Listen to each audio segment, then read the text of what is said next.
And we are up. We're live. We Good. are live, man. What is going on with you, big dog? What's going Hey, on? what's good, brother? How you doing? Man, I can't Good to call be it. back. Yeah, Good it's to be another back. Good to be motherfucking back. day, man. It's another motherfucking day. Chopping it up with greatness, man. That's right, man. Shit. Yeah. Merry Christmas, bro. I know we talked a little bit already, but Merry Yeah. Christmas to you and Merry yours. Christmas. I Merry know Christmas. it, I know it was a lot of work to put all that wrapping paper away, brother. Well, it was a lot. Yeah. I saw them gifts, bro. I was Yeah. like, damn, Santa Claus came to that crib. Shit. Yeah. Santa Claus came like a motherfucker, man. He came like a Hey, motherfucker. what about the Scrooge, man? They try to come, not the Scrooge, you're the Scrooge.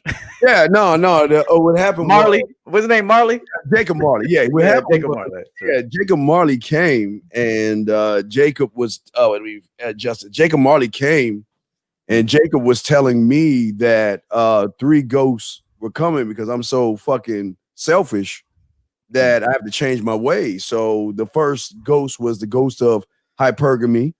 The second ghost was the ghost of female nature. Mm. And the third ghost was the ghost of metal. And they came one after the other, telling me to change my ways and be more like the norm and stop being all selfish and to myself. And they said if I don't do it, they wanted me to be more asexual, basically. So it just didn't work, man. Yeah, I got you, man. I got you. I caught a little bit of that show. That was a good show. I Yeah. was in the background cracking the fuck up because it was all facts. Yeah, so it's tough, but it's just what it is, and you just gotta keep moving and keep going with the flow, man. So other than that, how are you doing, brother? What's Yeah, up with good, man. Just getting this last minute things done with the move and then the office, getting the office fixed up. So you? Get should everything be done? ready. Should be ready for my next 𝐒𝐇𝐈 show, which is in Oh about shit! 2 weeks. Yeah, should Oh, be two ready weeks. by Oh, then. just Yeah, 2 weeks. yeah. Right in. Should be. That's the date that I'm shooting for, but we'll see. I'm still waiting on my desk to arrive. I bought this real nice desk, but everything's on back order with the holidays and Yes. everything going on in the world. So things are on back order. But I bought this sharp desk. So we'll see, man. Yeah. And hey, everybody, Yeah. listen, if y'all want to call in, number is 515-605-9373. Also, if you have a question, just put a Q in there and we will definitely answer any questions that you have. Definitely will do that. Okay. So with that being said, man, let's get into this, man. We're talking about how to have strong sex appeal. What again? I always ask you. You come up with these great topics. So I always had to ask you, where did Yeah. it come from, man? What was the thought process behind it? Well, for one, I think that's what men lack a lot when it comes to dating is being sexy. Okay, it's one thing to say I got a good job. It's another thing to say, I drive a nice car. To sell your things, but are you sexy? Is the man sexy? Like, for example, a woman could look at Steve and how he loves himself. Okay. And at the forefront, she may not like it because she knows she can't control Steve. But on the interior, she finds it very sexy that this is a man that loves himself. So I would say, first and foremost, that sex appeal starts with loving thyself, taking care of thyself, finding yourself sexy. Shit. When I was coming in here earlier, I didn't have a shirt on. I was doing a little workout. I went outside to take Sadie out, and I was hot. I was hot. So I came up the stairs and I looked in the mirror and I said, bitch, please, you don't even qualify for this. And in my mind, I was thinking, like, that's how I feel about me. Like, a woman would have to bring me her best to even fuck with me. That's sex appeal in and of itself. How you love yourself, how you feel about yourself, how you take good care of yourself. Sex appeal is a mindset. It's not just your clothes. Yes, your appearance matters. It does matter. I'll be the first to say that. I do image consulting. So your appearance is a reflection of how you feel about yourself. So if you dirty and nasty and disheveled and you don't shave and you stink and your clothes are raggedy, then of course that's a reflection of how you feel about yourself. Truth be told, just like if you have a dirty car, dirty house, dirty teeth, bad hygiene, you are broke all the time. That is a reflection of how the man feels about himself. So if the man is taking care of himself, wellness, health and wellness, His finances are in order. He knows who he is. He has rock hard standards. The standards are you can't penetrate it. Always on the square. That is incredibly sexy to women, Steve.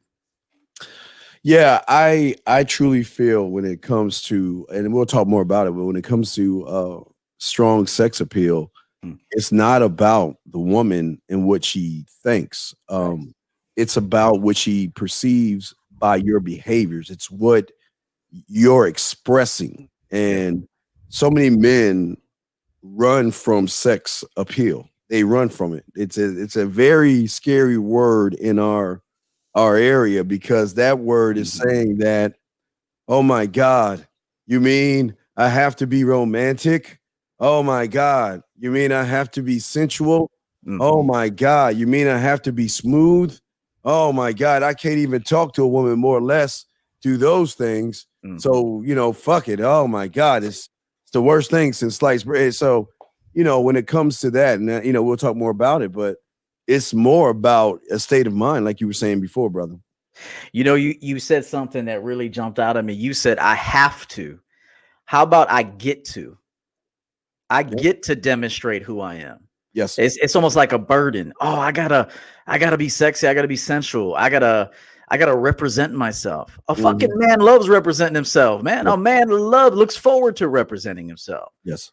Even when we met, every single man that went to that convention, including the attendees, was representing himself or herself. Yes. So you should look forward to demonstrating who you are, and to it, like Steve says, expressing who you are. It's not I have to. Oh, I have to do this, or you get to do this. Yeah, you have the opportunity to demonstrate who you are once again to yet another person. And so you have to have that mindset. It's not really about demoting her, although at times I already know a woman ain't shit. She ain't shit until I make her the shit. And I've been saying that, and I'll stand on that until I take my last breath. Yes. That a woman is not shit until I make her the shit. And she might be the shit at her job. She might be the shit with her family. But she ain't the shit with me. Absolutely. I gotta make her the shit. Absolutely. Absolutely. And unfortunately, no cap Bill, this is part of the problem. You're looking for a place. The best place to find a woman is finding yourself. And I don't think you understand that, because you're too busy thinking that you have to be somewhere in order to find someone. The way you find someone, no cap Bill, is finding yourself. Women are everywhere. So there isn't really a certain place you need to go, because even if I said go to a club or go to a bar, you're still not going to do good, even if women are in there, because you're too intimidated by women to even go up and have a general conversation with them, because it goes back to what EO was saying in the front end of the show, is that a lot of you guys are always making excuses to why you can't do things. E, would say you on that question?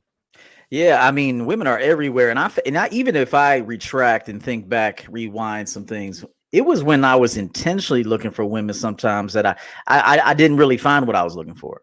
It was when I was just living my life, putting the man first, demonstrating this champion game from every facet, checking the mail, talking to the mailman, greeting someone. Hello, neighbor. How are you today? Okay, you have a great day. The game is not about women. The game is about you living up to your excellence. Yes. It's about you living up to your excellence, and along the way you will meet women. Why wouldn't you? You a bad motherfucker. Why wouldn't you meet women? Why wouldn't women say, who is this dude that's living in his own world, that loves himself, that has goals, accomplishes goals? Yes. And you don't have goals for women, you have goals for yourself, and then later you include a woman that's worthy of being included. Always keep that in mind. Men want to go on the purpose to get a bitch. We go on our purpose to evolve as a man, and then along the way, if we find a woman that's quality and that qualifies to be on our program, then we introduce her, invite her in. There's a big difference between getting on your purpose, so hopefully a bitch will look at you, and just living your purpose, every single purpose. There's no purpose bigger than the other. My purpose right now is to be with Steve Dean Williams on our Monday night show, and there's no other bigger purpose than that right now. And then once we hang up, Steve goes and does his next purpose, and I'll do my next purpose. Exactly. And so once you understand what Steve and I are teaching you, you will be well ahead of the game. You'll be happier, and even the women you deal with will be happier, because you won't put burdens on them. Of course, you got to disqualify women that don't know that can't fit into the program. When you have standards like this, no, it's like the Patriots. They don't go hire everybody. They're very selective of who they pick up. Yes. You know, football teams. So it's like you got to have that kind of thinking, knowing that not every woman, whether she's bad, she looks good, whatever, she may not be qualified to be in your program. And you have to be very selective. Remember, a champion and a man with a man mindset is very selective. He can pass on that ass. He can say no to sex, and then he can be by himself. I always talk about my rib dinner, bro. Chill with my ribs. And I'm cool. So yeah, we got to call the chicken place. We got to call. Oh yeah, that's right. Do that. Maybe next week. Yeah, we'll do that. Yeah, but getting to strong sex appeal, and I want to throw this out there, but to me, one of the most important things is the power to influence myself, not influence women, but influence myself. And by doing that, for me, it's always about mastering my emotions. And see, I feel like, what makes a man sexy to a woman is when he is this thing called mysterious. And let me break this down to them, and let me use Yu as an example. The reason why Coach Eo is mysterious to a woman, he doesn't try to be mysterious. He doesn't try to play a role of being mysterious. He's mysterious because he's the only Coach EO on the face of this planet, and he stands and does what he wants to do and lives his life for himself. That's what makes him mysterious, because most women cannot figure out what he's going to do next. Whereas the average guy, the woman knows based off, again, his inability to influence himself, and him being too emotional in this game will never have him or put him in a position of mystery. What say you, my brother?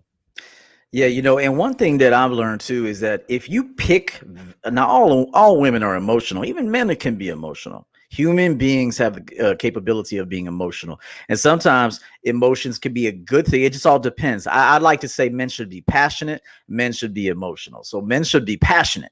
We are passionate about ourselves. We are passionate about our present, about our future, about building something, about creating something. And that even includes introducing a woman to that creation. So men should be passionate. Women should also be passionate, but they're emotional creatures. But if you date a really emotional woman, she's just really emotional, she will make you emotional.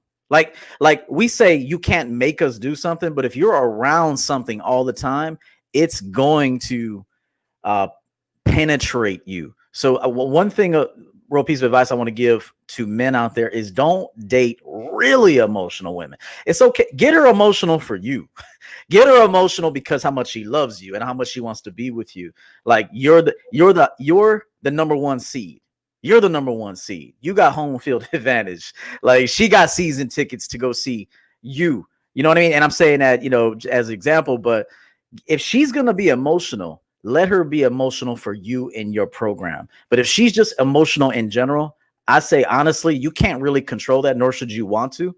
Get away from women like that. Back to the mysterious part. Yes, if you are intentionally trying to be mysterious to build attraction, you already lost. You already lost. Yes. So if it occurs to you like, hey, I better act busy, I better pretend I'm unavailable right now because I got to build a little bit of intrigue, you already lost because you're coming from scarcity place. But if you got the kind of mindset and lifestyle that you just are busy, you're handling things, you're scheduled. See, remember, a man that's scheduled, his time is dedicated to something, it's allocated to something. Right. So 4:30, I'm busy. 5:30, I'm free. I can give you 5:30. I can grace you with 5:30 if you'd like it. So it's that kind of language and that kind of mindset that's going to be incredibly sexy. So remember, guys, women are very smart. They're smarter than most men. Trust me, they know the game better than you. Now, Steve and I know, but the average man, yes. So when you act busy, she will be turned off because she knows it's not real. If she knows you're busy, there's a difference between her suspecting, is he really busy, or knowing you're busy. And that'll happen over time when a woman watches you live, when you make phone calls, when you take care of your affairs. You're a busy man. So that's what I would say about that. Yeah, when you're talking about you know how your time is, they will see that because you don't waste it. Every statement that I make and everything that I may text or whatever, it's all based on okay. I'm not. I just don't have the time to beat around the bush. Yes. I don't have time to walk on eggshells. I don't have time to be in the hope business, the hope that if I say the right thing, you're going to be interested in me. I just don't have the time, nor do I really care because I kind of get jealous when I take away time from me. I mean, I'm all about me. And giving somebody a little bit of my time, a little bit inside of me is like, why you don't do it? Don't, you know, go ahead. All right, fuck it. Go ahead, give a little bit of time. But as soon as she shows me she's not worth it, I'm done. I'm gone. And the weird thing is, even though I'm done and gone, coach, she's not done and gone because she has never met somebody who will put her in a position to say, wait a second, fuck your looks, your body, your titties, your ass. All those things that they like about, fuck all that. You ain't special to me. There's nothing about you that makes me say, oh, I've got to give her more of my time. Fuck you. I can find you anywhere. But you ain't gonna find me because I'm the only one of me. And that's why, I mean, I'm telling you, man, I just ain't got the time, brother. What say you, man? Well, they don't make Steve the Deans, man. That's what I told you. It's once every century. I mean, doubt. so what they're looking at, and that's being generous. Every century. Yeah. So that's being generous. So what I'm saying is that you're looking at a guy that has extreme standards for himself, and not only just standards like where he's putting walls up. See, real men, we don't need to put walls up because we just know what we like.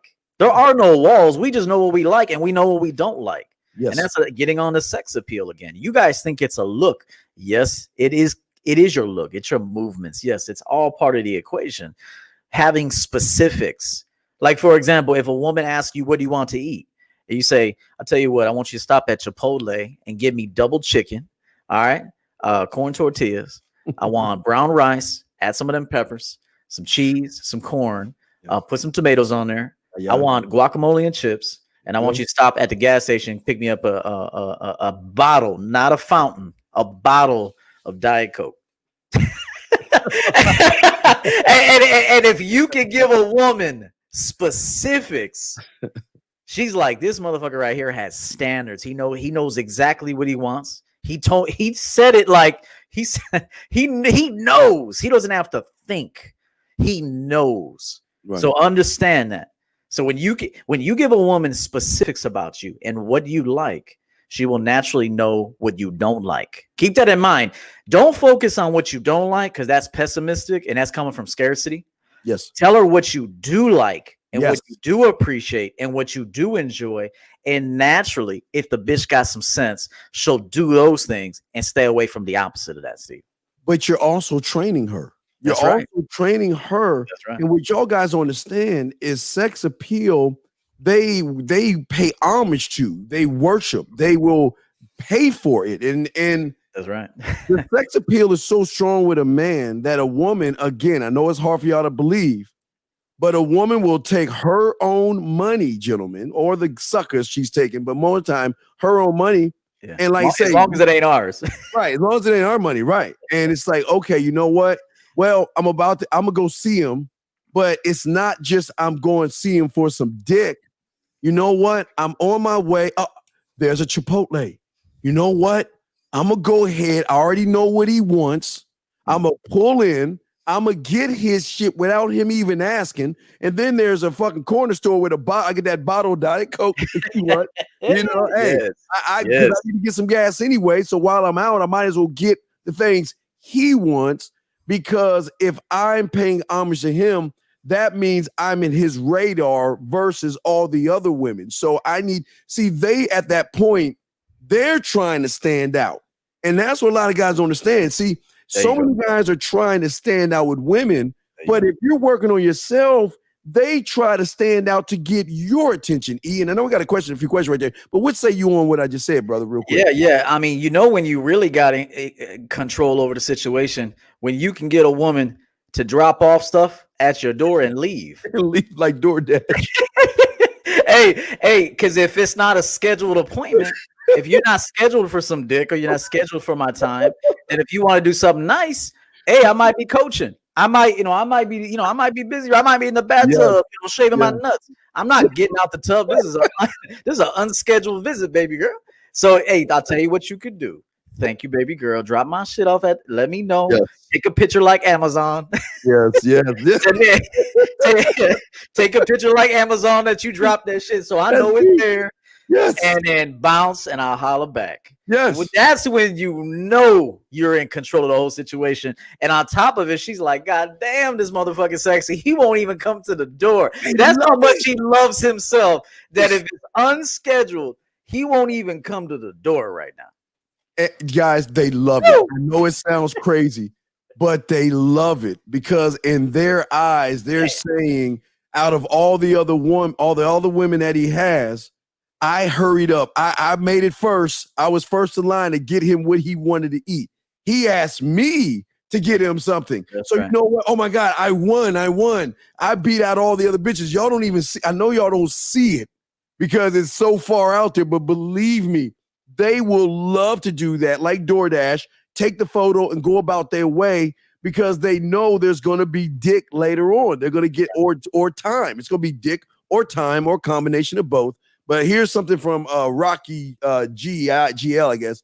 He says he goes out every day to approach girls and they don't reply, and he feels frustrated because of that. What say you, sir? I would say call in so we can hear you talk. Call us on 515-605-9373. Yes. Call in. We'd like to talk to you because I won't know until I got to hear you. I got to hear your voice. I got to hear what you're saying. That we don't even know what you said yet. Yeah, but we just talked about it. He's not mastering his emotions. Frustrated. What is frustrated? Emotion, a feminine one. Yeah. Frustrated. Men don't get frustrated. Now, the frustration a man may get is maybe if he's watching his favorite football team and something happens, they invest more in a football team than a woman. That's right. So you've got to master your emotions, okay? You've got to start orchestrating. You got to be the conductor of the orchestrator of your life, and you have got to move just like a conductor moves an orchestra. He shows everybody in the crowd what to do by certain hand movements. And what I'm saying to you, the fact that you get frustrated is why you're losing with women. Because like EO said, he doesn't go out every day to look for women. He goes out and just does what he does.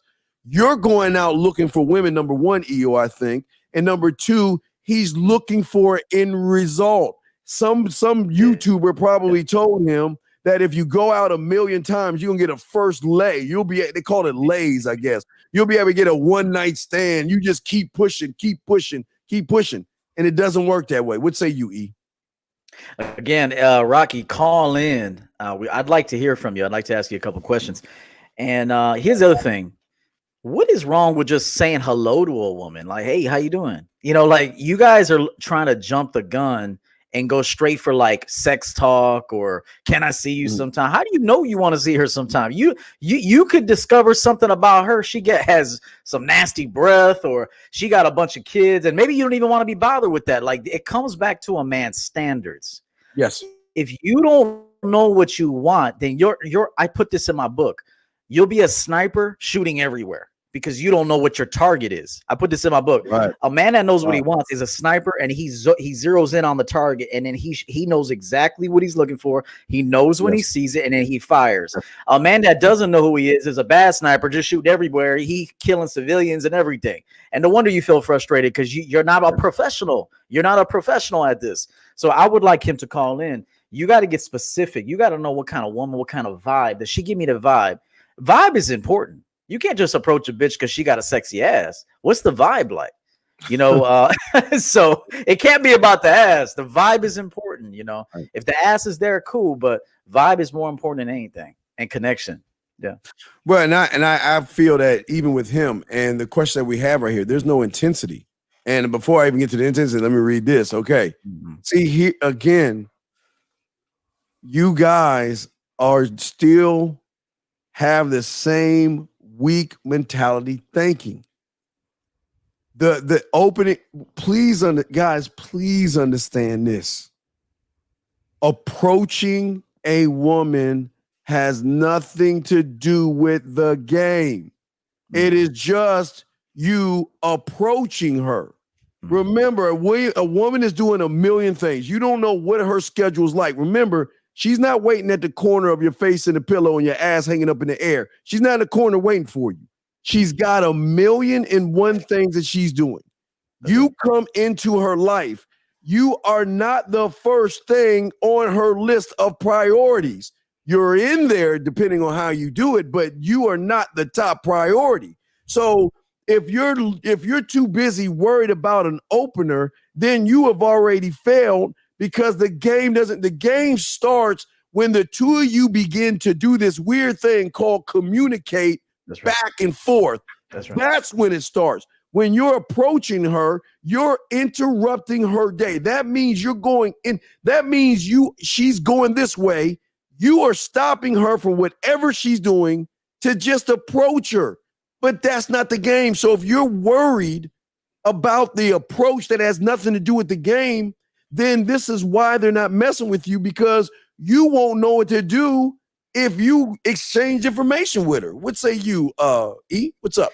Yeah, I mean that, and you understand this. You don't have to think of a line. Like sometimes connections could be made in 15 seconds, especially if it's a busy city or you're in a busy restaurant and you make eye contact with a woman. I've said this before. Let's say you're sitting and you're having a lunch meeting, a dinner. You should always be aware of your surroundings and always looking for an opportunity. Like a sniper's always ready to shoot once he finds his target. So if you see a woman sitting at the bar, she looked at you. Maybe she showed a little something, because women will notify you if she thinks you're attractive. She'll let you know, or she might smile or get bashful or something. So then that's why you should have what we and Steve always talk about. He does the tap tap and he does business cards. Why not go up to her on your way out and say, hey, listen, I noticed you. Very attractive woman. I'm on my way out. Wrap up your lunch. Hope you had a nice lunch. I'd like us to get together sometime. My number's right on the back of this card. Text me, get in contact with me, and I'll set something up. And walk your ass out. Float off. You ain't got to sit there and pull up a chair and act all creepy and shit. Be cool as fuck about it, bro. You should have a little vial of cologne. Tonight's fragrance is Unforgivable by Sean John. Black and Go, baby. But you should have a few sprays of this bad boy on, just like Steve will put his allure on. So you hit the card with it, and you walk up and you do it just like I told you. You slip her the card, tell her you found her attractive. Why not? Why not tell her you found her attractive? Why not? What's wrong with that? A grown-ass man can tell a woman he finds her attractive or sexy, or I like your style, or something about your vibe I was feeling. And here's my information. You give her a dope-ass card. You guys don't even have cards. You don't have nothing. And we've been trying to put you on game for years. Steve, especially for years. I'm new to the YouTube game. I've been doing this shit for a long ass time, but I'm about 3 years into the YouTube game. Steve's been telling you this for fucking decades. You don't have no cards. You don't have a signature cologne or a good cologne. You ain't fly. You aim everywhere. You follow every woman's ass that fucking walks by. That's another unattractive thing. That's a man that doesn't know what he wants. Every time a woman walks by, you looking. Why can't you be discreet about the women that you pick out? Maybe she was cool, but you didn't like her walk. You didn't like her language. Something about her wasn't, you're like, nah, she's not fit for the program. Like I told you, a sniper that knows his target, knows what he wants, and knows himself, he can spot it. That's the right vibe right there. I'm going after that one right there. You make your connect. You do it in 15, 20 seconds, and you float the fuck out. Steve? Right. And the thing about sex appeal is that how is she going to know you have it if she can't either smell it or see it on you? That's right. Or see it through you by your behavior. See, you can't have sex appeal when you're nervous. You can't have sex appeal when you can't look. Fuck looking at her eyes. Look through her motherfucking ass. That's right. You can't have or display sex appeal. So as soon as you beat around the bush, walk on eggshells, or come up with some cockamamie, boring ass, or intrusive question, she already knows that you have no sex appeal. Sex appeal is, I'm telling you, not giving a fuck is sexy as fuck to a woman who wants you to give a fuck. That's right. It's something, again, I don't make up the rules, man. I don't make up the rules of the game. The rules have been in place when I got here. And she knows you, fuck bitches. When you approach a woman smooth like that, she knows this ain't his first rodeo, man. Oh, yeah. He gonna fuck the shit out of me, this guy. Like, she already knows. So one of two things will happen. She's either gonna be scared out of her wits and she may not call, or she's gonna be like, about time a motherfucker hit me like that, I'm gonna call. So one of the two things are gonna happen. And in any case, you don't give a fuck anyway, because you just living your life anyway. It took you 15 seconds. You were leaving anyway. With your dope ass coat, you were walking the fuck out with your money and shit. Not your money, but you just made some money. Hopefully, you're doing a little business thing, and you got some cha-ching going on. And hey, a man is always taking care of his shit. And when he walks out, 15 seconds to hit a broad, network with her. And again, one of two things will happen. She's either going to be scared out of her wits, or got a man, or miserable as fuck, or whatever. And the time's not right. Hey, it's all good. Steve always tells you, choice. Let the woman make the choice. Well, don't force your way on a broad. Let her choose you. Let her say, damn, I'm calling that guy. And again, she's either going to be scared. She can feel that energy and say, I'm not good enough for that. Because a lot of women will feel the power of a man. And when she's not in her own power, she's gonna resist. Some women want weak men, and they have to have weak men to feel strong. So if we walk up fly as fuck, she'll find a way to talk her way out of it. Let her go. Eventually, you'll find a woman that says, that's exactly the vibe I'm looking for. Even if it's just for a night, even if it's just for a week, potentially it could be for a lifetime. You know what's weird is, we gotta go before we go to commercial. It's weird that a lot of guys out here are too busy looking at the woman's so-called sex appeal instead of looking at them to be sex appeal. Ooh, yes. So busy, caught up in her body that you lose track of time, space, and everything in between, because she knows the weak are going to look at her sex appeal.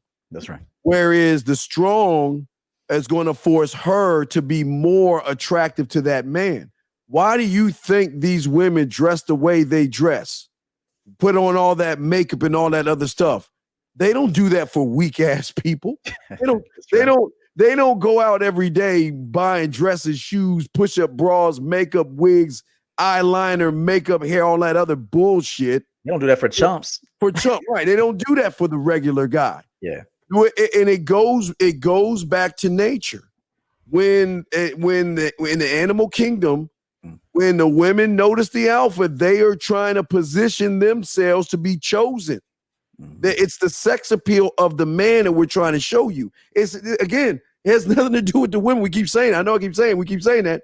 It has everything to do with sex appeal. Is you and how you feel about yourself. It will never be about the woman. The woman can never be sexy to a man, like E said earlier, until I say she's sexy to my motherfucking ass. Steve, Steve, you spoke facts there. I actually coached Mr. Cameron over the weekend. Cameron, who called in a couple times. Cool. And I told him, I said, when you look at a woman, you're looking at her past. You ain't looking at your future. You're looking at her past. You're looking at not that we give a fuck about the last man, but you're looking at the last man. You're looking at some of maybe her trauma, some of her loneliness, some of her, whatever it is. You're not looking at her. You're looking at her past. It is. And that's why a lot of the time you disqualify a lot of women, because you might be like, she ain't done up enough for me. It is your job as a man with sex appeal and strength to create the woman you want. Do you know how many times I've looked at a woman and said, hey, do me a favor. You see these bangs you got in your head? Show me your forehead. Yeah. And she'll show me. I say, why you got your bangs like that, covering a sexy ass forehead like that? This is what I want you to do. Your bangs are about 4 inches in length right now. I want them 8 inches. Grow them out, because I want to be able to you to brush that hair back, and I want to see that sexy forehead. Tell me what the woman is doing. Couple weeks, month or so, 2 months later, she's got 8-inch bangs. Next thing up, I might want you to dress a little different. I might want to see you with a different hairstyle, different fragrance. Wear this fragrance from me. Do these squats for me. I'm creating the woman. Remember, every woman that you see on the street right now, you are looking at her past. Yes. It is your job to create the woman you want. She ain't coming in knowing how to treat none of y'all. Just know that right now. She is whack as fuck when you meet her. Just know that. Oh, every woman you meet, again, I'm not talking professionally. I'm not talking as a human being. They're incredibly important to the human species. We need them to procreate. They are important. From that regard, they're important. I'm sure they're good to their family. I'm sure they can go to their jobs and produce. They're valuable to society in that regard. But when it comes to relationships and dating, the bitch ain't shit. It is your responsibility to take that woman with her broken ass past, because trust me, she has one. And it's your job to take her, wipe her slate clean, break her, and recreate her. Steve? Dude, I don't know if I want to say something now before the commercial. Shit. Because what you look, we're gonna go to commercial, and then I'm gonna answer EO, and we're gonna answer questions. Guys, you got a question, put a Q in the chat room. Or if you want to call in, we can. We got you covered, man. We'll be right back. You realize you don't have to swallow pills and join man clubs just to know the truth, right? It's time you look in the mirror and hold yourself accountable for the choices you've made. Sure, you've been outgamed. Happens to the best of us. Well, not any longer. It's time to be a champion. Let Coach EO guide you. Book a champion game coaching session with Coach EO today by emailing him at everettoverton@mail.com. That's everettoverton@mail.com. Okay. Guys, we always tell you that tricks, lies, gimmicks, manipulation, and being indirect is some bitch-ass shit that weak people teach and soft people do. Welcome to the E-Zone Show, where women tell you the truth about their thoughts when it comes to men. Just go to www.themanmindset.com and click on free stuff. Because sometimes just being an honest man with women is enough. All right, now, guys, I want to call in. Now, getting back to what you're saying, there's some of you say, okay, think about what EO just said, guys. Y'all want to call in 515-605-9373. We're talking about sex appeal. Every woman that comes into this, just think about a job, okay? Every woman has a past history, a resume of jobs that she had before she came to the company. Most companies just want to make sure she is functional enough to do the job that they expect of her. Once they realize she is functional enough to do the job, then they will train her to their specifications on how they expect her to do the job at the company. She just doesn't come in and say, well, I went to Harvard or Yale or something like that, and I get a corner office, I get a 401, and I get a free car allowance or something like that. It doesn't work that way. You have got to, just like the job, you've got to prove yourself. That's right.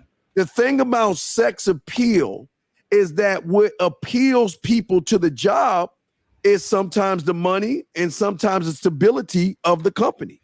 And it's the same thing as a man. The sex appeal that women are drawn to men in is that they can feel secure in that man. Even though he may have other women, the security that she feels in that man is unlike any other, because when she wants to feel good, she knows who to call. When she wants her back blown out, she knows who to call. When she needs her chain yanked, she knows what to do, because she knows no matter what I do and what I say, he's going to keep my ass in line, just like the company does everybody that has a job. The company keeps you in line by this. And the sex appeal is you always make sure she's got knows that you have 1 foot out of the door. Never to make her think or feel that you're comfortable. You can't be comfortable around me, because because you might not know, today might be the day I get rid of you for the next woman. And don't think women don't do that shit right now. That's why we're telling you, you can do that shit right now. He would say you, brother. Yeah, man, you spoke nothing but facts. There was something you said, I try to zone in on it, about the job. Trust me, women do not go to work acting a fool. They know their ass will be thrown out. Here's your box, bitch. Get the fuck up out of here. So the same thing with a dude. You got to run it like that. Shit, at best, you could give the woman the night off after she done slaved for your ass all day. And I say slave in a good way. You know, she is supporting you. You know what I mean? She's supporting you. But I said this on my Instagram. Follow me, a _CoachEO_champion game, by the way. But I did a quote. I said, a woman will divorce you. You always hear these guys talking about women initiate 70% of divorces and they get raped. Okay, fuck all of that. It begins and ends with the man. If you don't fucking blow that back out and you don't check her and guide her and create her, she's leaving you. I'm just letting you know right now. You better blow that back out. So you better know how to fuck, kiss, seduce, sex appeal all over you. Know how to lead. Know how to break her. Because I told you, every woman you meet, you're meeting her past right now. She has no idea how to treat you. She has no idea how to treat you. As a matter of fact, she's thinking what she can get from you. So you got to break all of that thinking. Break her down to nothing. Don't abuse her. Break her down to nothing. Show her there's one way to get at me, and it's the way I'm showing you. And you recreate her. Now she's beautiful. Not only is she beautiful to you, but she's beautiful to be around. If I got a woman that I'm coaching and grooming and I bring her around Steve, she's going to treat Steve like a king too, because she's a reflection of me. So that's something to keep in mind. So sex appeal is those three. I'm telling you, man, if you don't do these three things, don't get married. Don't even get married if you don't know how to fuck. You don't know who you are. You don't know how to select. Okay, you bring her on for looks. That's another thing. Don't get married for looks. I just want to do a little segment here, Steve, for marriage, if you don't mind. Real quick on marriage. I said this before, whether guys want to hear it or not. You date for lust, but you marry for peace. Okay, just keep this in mind. By the time you want to get married, you should have got all the fucking out of your system. That's the problem. Dudes that never fucked finally get a piece of pussy and then they want to wife it up. You should be out here dating, knowing yourself, dating Asian, dating Hispanic, dating white, dating black, dating Middle Eastern, Indian. Taste it all. Experience different cultures. Date different women. Find out what you like. Fuck in every position possible. Use sex toys. Do all that shit. I'm telling you, get all this fucking out of your system. Because if you do want to get married, you don't get married for looks and all that. Of course, you want to be attracted to the broad, but you marry for partnership, peace, cooperation, and family. That's in my opinion. Otherwise, don't get married. So I would tell you something right now. You date for lust. You marry for peace. Remember that. All right. Well, Miss Lawrence says, why y'all got to call us out of our name? Well, Miss Lawrence, here's the thing. I'm not calling you out of anything because you're not even a thought in my head to call you out on anything. That's the problem. Hey, Lexus, and I know Lexus. Why are you attaching yourself to that name? Exactly. If somebody says, "Hey, bitch," in general, and all of a sudden you like, "Why you calling me a bitch?" Then you must be a bitch. Yeah. I mean, no offense to Lexus Lawrence, she's been following me for a minute, but I would say the bigger question is, why are you attaching yourself to a word that we're speaking generally? We're speaking that in general, and all women are bitches. I don't give a fuck who they are. Every woman is a bitch. And I don't even mean that in a negative way. I mean, they're just bitches. Y'all are our bitches. That's it. We mean it with love. You're our sluts. You're our bitches. You're our potential wife, maybe. So we got all kind of names for you. Submissive. That's my submissive. That's my queen. That's my bitch. That's my hoe. That's my slut. That's my business partner. Yeah. You get all kind of names when you know how to act right, Alexis. Yeah, that's a term of endearment, baby girl. That's right. Hey, you rather, trust me, you rather be called a bitch by a man than not be called at all. So please understand it, baby girl. If he ain't calling you anything, you need to worry at that point. But if he's if he calling you something, then you okay. So you got to understand, baby girl, this is not for women. This is for you to sit back and listen and be quiet. This is men talking. This is a man's space, and men talk this way.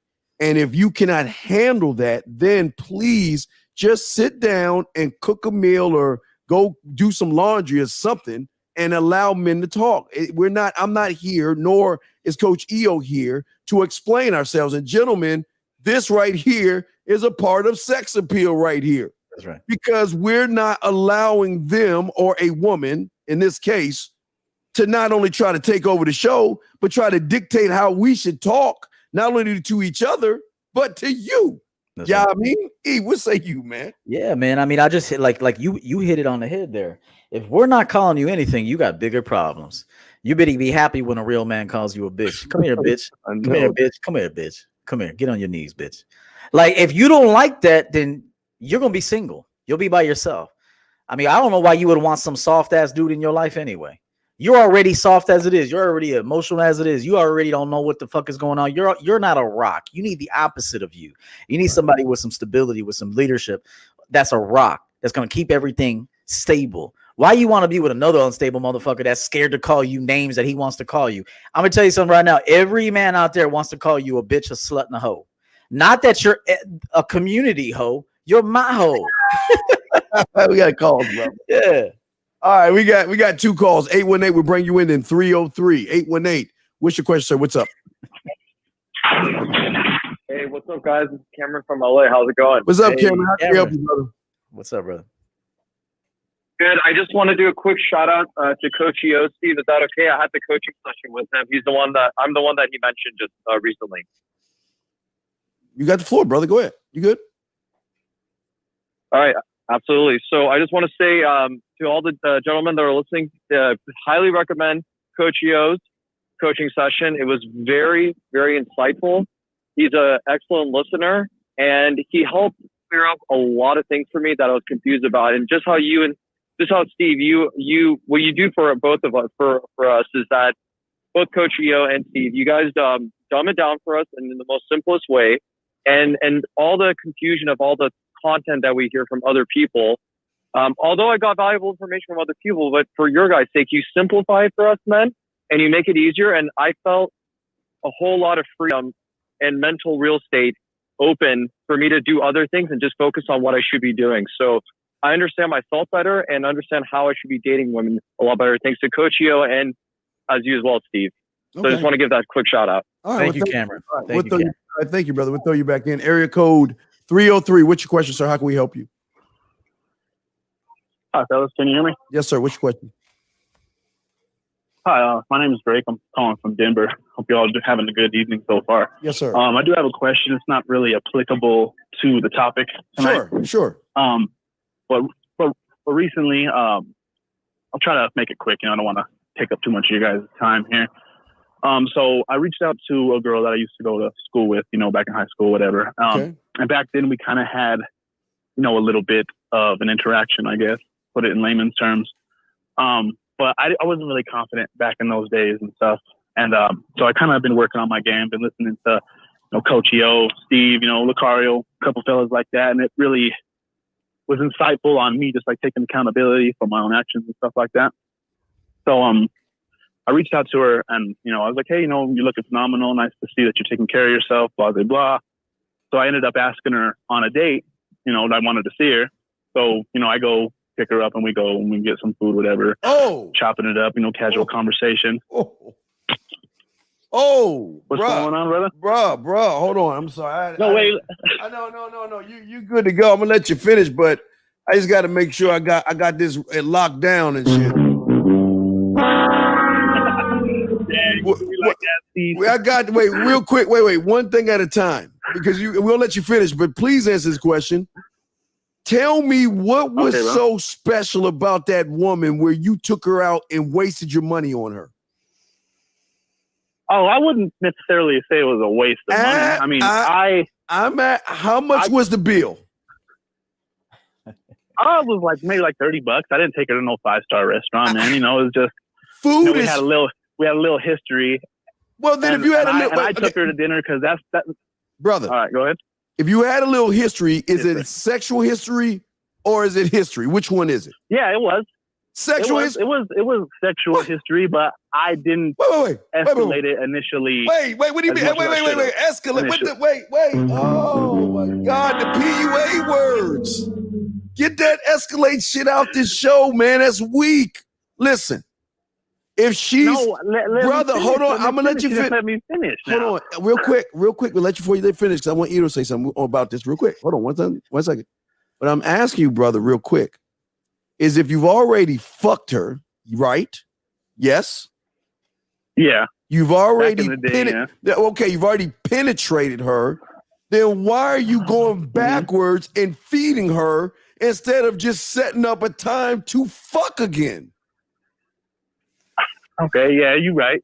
I'm always right. Like I said, I enjoy, like going out and having a nice meal, and we ended up having sex that evening as well. But when I tried to set up another date, like initially she agreed to go out with that, but then she ended up flaking on the second date, even though God. we All had right, already, I'm gonna let EO talk, but then I can tell you what the problem is. But EO, what say you, sir? I didn't want to. What say you, sir? EO, real quick. What's up, brother? So, caller, what is your dilemma? So you fucked the broad, the high school broad. You went out, you fucked her. How was the sex? It was terrible. It was good. I'm just gonna say it blatantly. She enjoyed herself. She was squirting all over my back seat. I had to go get my car detailed to get. Oh, wait, you fucked her in the car. You fucked her in the car. You fucked her in the car. Yeah. Okay. How old are you, caller? How old are you? Just because it was convenient, Yeah. How old are you, caller? How old are you? It just kind of. Caller, how old are you? 27, coach. 27. You got your own place? I do. Okay. All right. I mean, hey, sometimes things. It was just spontaneous. I'm saying it's wrong. I'm not gonna say it's right either. So let me ask you this question. You fucked her. You tried to reconnect. She agreed to the second meeting. Where was the second meeting gonna be at?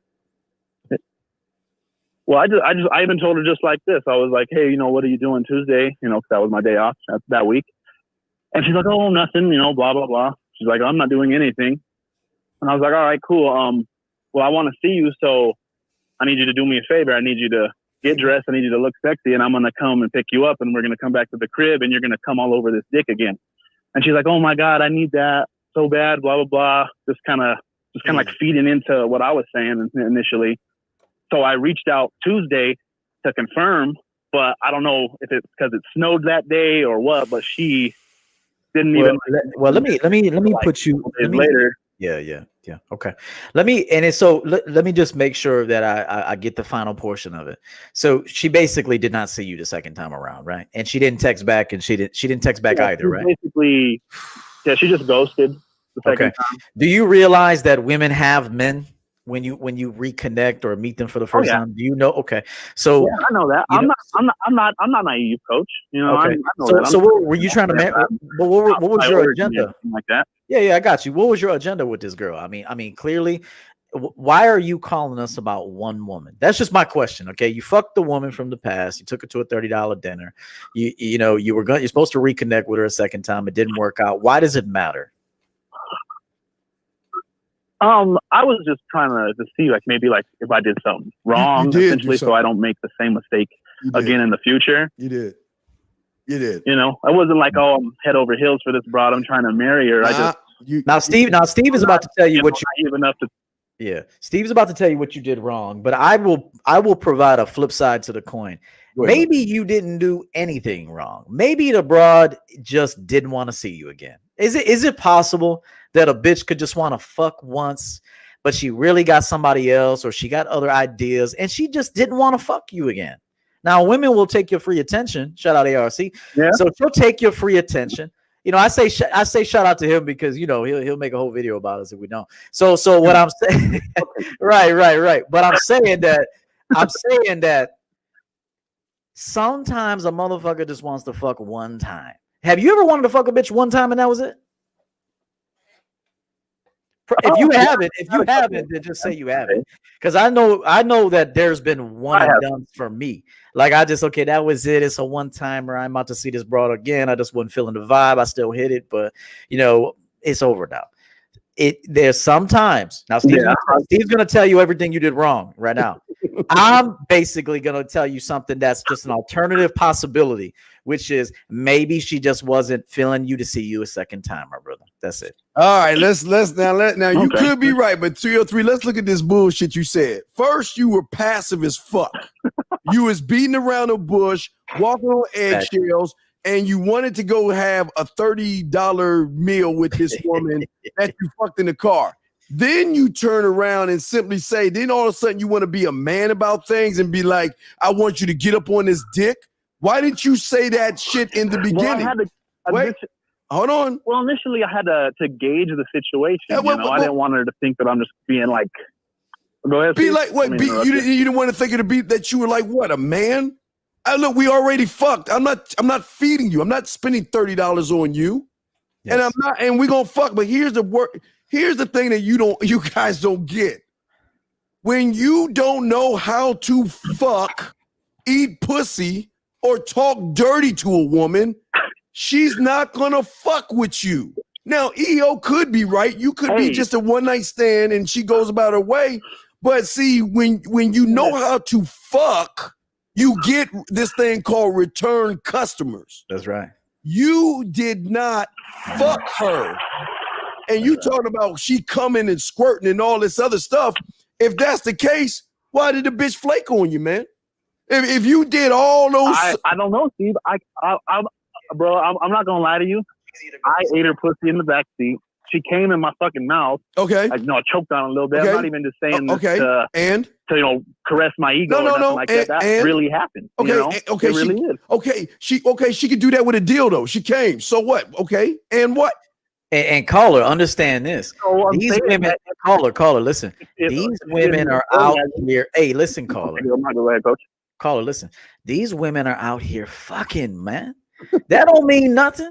You know how many times I've been drenched with pussy juice? She don't mean nothing to me, and I don't mean nothing to her. I mean, at the end of the day, I mean, look, I've drenched many women with pussy juice everywhere, all over the walls. Got to repaint, got a primer, got to call a cleaning crew in and shit. As a matter of fact, I don't even like when bitches squirt. Fuck my shit up. So at the end of the day, though, at the end of the day, Steve is right, very, very right about one thing he said, and I had to call a client out the other morning. I said, "Why are you beating around the bush with these broads? Tell a broad what you want to do." Now, you said you wanted to take her to dinner. Why did you want to take her to dinner? For what? Honestly, it's because I enjoy going out. I enjoy. That says nothing to do with the bitch, though. I enjoy the chase there. Like I enjoy the back and forth, and building. Caller, you better enjoy the silence now, because you enjoyed the chase and you wanted to give a broad that wasn't even qualified to go out to dinner with you. Dinner really is an intimate moment to sit across. I'm not even gonna lie to you, coach. She did not deserve to go out. That's right. Say it. That's right. He lying though. He's just saying it to please you, EO. No, because, brother, if she didn't deserve it, you wouldn't have done. Wait, caller. If she did it, sir. If she didn't deserve it, brother. If she, brother. I didn't call that. Brother. Yeah, okay, let me ask you a question. You said she didn't deserve it, right? Yes or no? Yes or no? Back in hindsight, yeah, she did not. No, ain't hindsight. Yes or no? Did she deserve it? Okay, let me ask you a question. Did she deserve it before you went on a date, during the date, or after? When did you realize she didn't deserve it? Afterwards. Then this is why she flaking on you. You take what you just said, you add the fact that you calling about a bit. Brother, do you understand you're calling us about a chick that fucking flaked on you because you fucked up? Do you understand that? And I just needed, a little insight, sometimes. Well, we got other callers. We got other callers, but all right, perspective, right, so but your insight from y'all, But you're okay. Your problem is you're looking for a little insight. Bad student of the game. A little insight? No. You need a lot insight. You need to learn how to fuck, eat pussy. You need to learn how to stand on something, because if you're doing it correct, I know you're laughing because this is why you fucking up, because you goofy laughing and shit. I'm being real with you. The reason, listen, what I'm saying, look, okay, all right, okay, well, look, brother, we got another call waiting in line, but what I'm saying to you, let me put you in real quick. And I'm saying to you, listen, because we got questions in the chat room as well. And I'm saying to you real quick is that when you do it right, you get it's weird. And hey guys, I want y'all to watch EO. Watch the smile on his face. I just watch this. Yeah. Right. Watch EO, okay? When you do it right, she'll call you and ask you, did you make it home safely? That's right. She'll call you and say, you know what? I had a great time. She will call you and say, when can we see each other again? Yeah. She'll call you and say, you know, the next day, you know what? I was thinking about last night and I just wanted to say good morning to you. They will say later in the afternoon, you know what? I was thinking about you again. Are you free? Can we talk right now? Because I'm missing that dick. What I'm saying is, if you're not getting a woman to do that kind of stuff after you fuck, then it's you, motherfucker. Yeah, and Steve, that's 100% facts. And remember, fucking in 2021 ain't enough. Because everybody's fucking now. So you could make a bitch squirt and it don't mean nothing to her. She like, it ain't like the 80s, motherfucker, when you made a bitch, you know, and I say motherfucker like with love. It ain't like, you know, you make a bitch, you know, come in the 80s and then, you know, because she, you know, everybody wasn't fucking that much. They were still fucking, but not on this level. Everybody's fucking now and at young ages. So you got to do more than that. So what you should have told her was when you told her to get her ass out of the car, you should have said, this is what I want you to do. When you get home, let me know you got that safe. And I want you to go in the bathroom and take a picture of that beat up pussy. I want to see the work that I put in on that swollen ass pussy. That's what I want you to do. And then tomorrow I'm gonna check in with you and see if you're walking okay. All right. Because if you really beat up that pussy, you could have been sexually flirtatious with her and gave her instructions from there. You know how many times I told a woman, check this out, when you get home, let me know, and then take your ass to that bed you sleep on, take a picture, show me that beat up pussy. Okay. Yes. This kind of language is going to shout out to Jabari. Jabari B, Bordeaux. Baby. And, yeah. So that's the kind of, you don't say, hey, what are you doing? I was curious. I have a little free time. I want to fuck you again. I mean, even your voice sounds a little bit dorky. I mean, I'll just be honest with you, bro. If you want me to give you some, you know, constructive criticism, even the way you told us the story, it sounded lame to me. It didn't even sound like a dude that's about his business. Right. And women can sense too by how you speak and how you direct them that this ain't your first rodeo. And women have to know that you fuck broads to be attracted to you.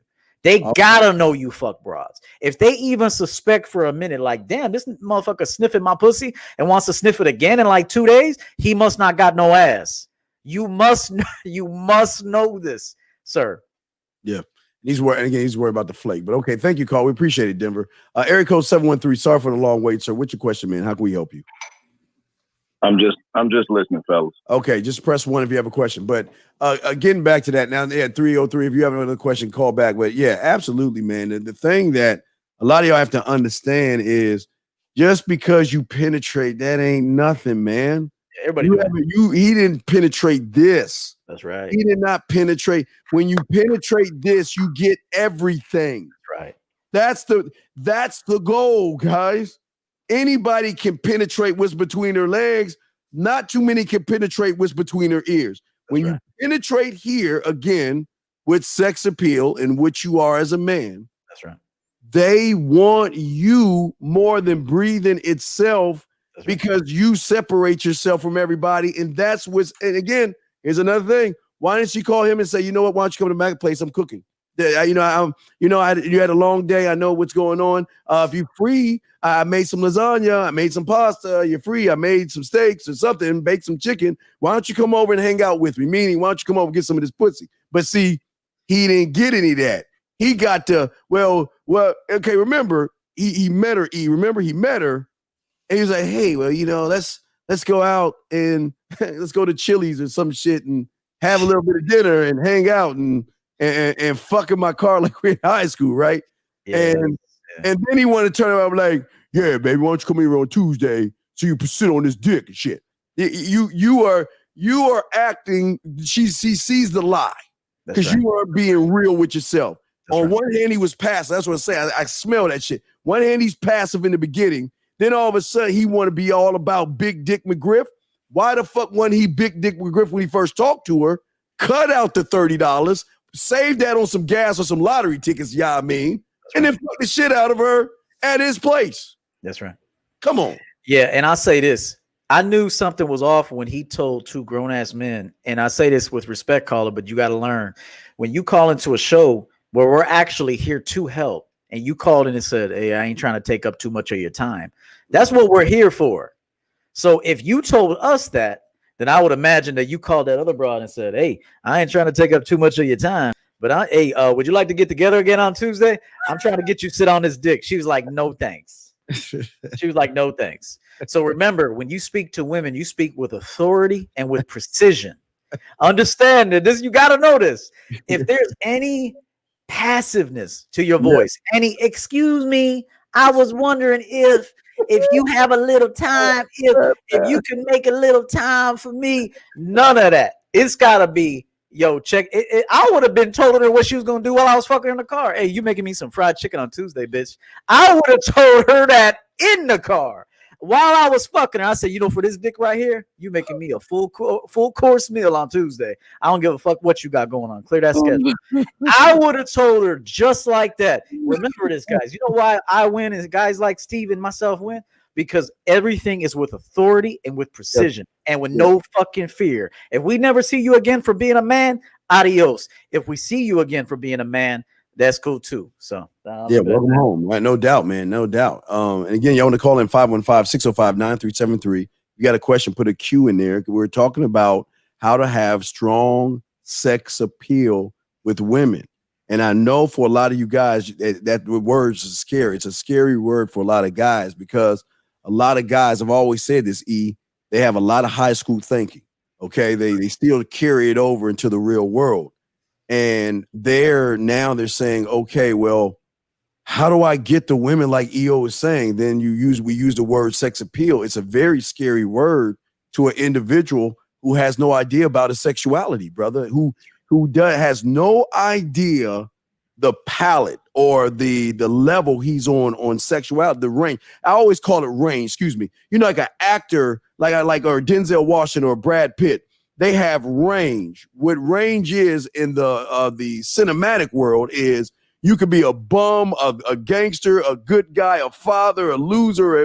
You can be anything and play that role to perfection. That's right. That is range. Mm-hmm. And sexuality goes along with sex appeal, meaning the more range you have, the more dangerous you are, the more he's going to want. It's like you're in an amusement park. You know, when you get in the amusement park, E, you get all excited and shit. You see there's a new roller coaster ride as a kid. You go there and you ride the ride. Like, oh my God, I can't wait to go back again. That's how it is. E, but what say you, brother? Yes, layers and range is important, but it's not for the woman that you got range. It's for the man.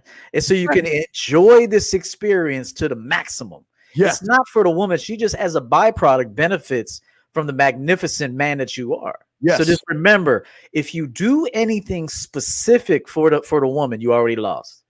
If you include a woman on already what you're doing and being every single day, you're becoming something, like Steve says, 11:59.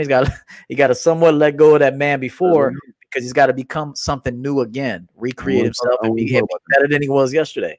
So remember, you are living this life firsthand for yourself, and you are including a woman in on this. But if you do anything specific, now you could have a woman in mind as a courtesy.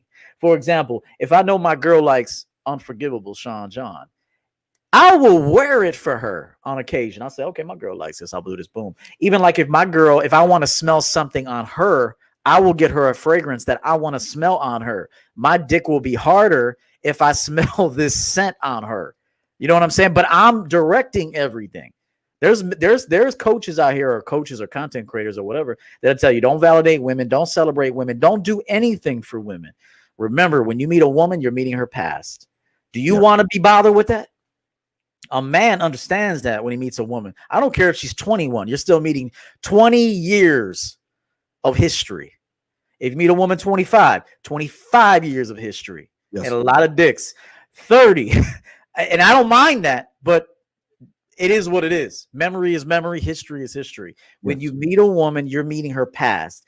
It's your job to wipe that slate clean, if possible. Too much torment, you can't fuck with the bitch. Get rid of her. But I'm saying you got to break her down to nothing, and you got to recreate her the way you want her to be. But remember, the way you recreate her is the best version she's going to be anyway. You got to know that the way I build this woman, she will be better than she could have ever been without me. Yes, and I want to give a shout out to everyone and listen right now. We appreciate all the chat room guys, everyone listening. If you got a question, put a Q in the question or call in at 515-605-9373. Any question that you have, we got you covered. But we got a few questions in the chat. The first one is, how do I break out of this high school thinking, E? What say you first? Well, I would say, first of all, you got to get the fundamentals down as a man first, like self-sufficiency. If you have high school thinking, you don't take care of yourself. If somebody tells me, how do I break high school thinking? I'm going to say, you must not have your own place. You don't have a stable job. You don't have your credit in line. You don't even know your credit score yet. These things are important as a man. When you go make a purchase, you got to know I qualify for this, or you got to know if you don't qualify for it. And then if you don't, you put the work in so you can later qualify for it. Again, this question is based on women. How do I break out of high school? I know he's asking it so he can get better with women. You got to get better with the man first. Fuck women. Women are going to be there later. Wow. Build the man up. Wow. Get your place. Get a skill set. Get into a trade. If you're not going to go and get it, an extended education, that's fine. We live in a society now. You can make money on the internet. Look at Steve and I. We don't need degrees for this. You don't know if we have one or not. We don't need degrees for this. We need game for this. We need self-awareness for this. We need experience to do this. So what I would tell you is this. If any of your questions, men, have women tied to it, you're already lost. Right. You got the only way you're going to, and again, we get you big JTV. I'll get you next. But what breaking out of high school thinking is, see, again, for a lot of you guys, you think it's the hardest thing in the world. What you've got to do is really be honest with yourself and say, I don't know sexuality, because everything that I hear on the internet is always going against women. It's going against nature. It's going against all these things. And yet I'm so busy listening to the bullshit on the internet that I'm not even selfishly working on my motherfucking self. That's right. How you get out of the high school thinking and start being more goddamn selfish and stop giving a fuck about the next man and start worrying about you. Y'all, this is the biggest problem you have. And real quick, let me just give you an example real quick in the chat room. Let me give you an example. All right. This is bullshit. This is bullshit. See, the environment isn't making up. What you mean me? You ain't talking about me. The fuck you mean us? You ain't a us. You ain't me. And as a man, I would never say any shit like this if I was standing on my square, because I don't give a fuck about the next man to give a fuck what the environment is doing to the next man. Do you think the lion is worried about what the shark is doing? You think the shark is worried about what the wolf is doing? You think the wolf is worried about what the grizzly bear is doing? Fuck no, they're all predators. But they staying in their own motherfucking lane doing their thing. They ain't worried or thinking about it. So, Akeem, you're right about standing on your square. But stop making feminine excuses for every fucking thing. And fuck the next man. E, what you got to say on that? There's something I want to bring up to you real quick before you do that. But what say you on that, E, real quick? There's not much more to add to that because that was truth. Remember, if you're watching content creators that are scaring you, like society is against men right now, and men are down here and women are up here, who gives a fuck?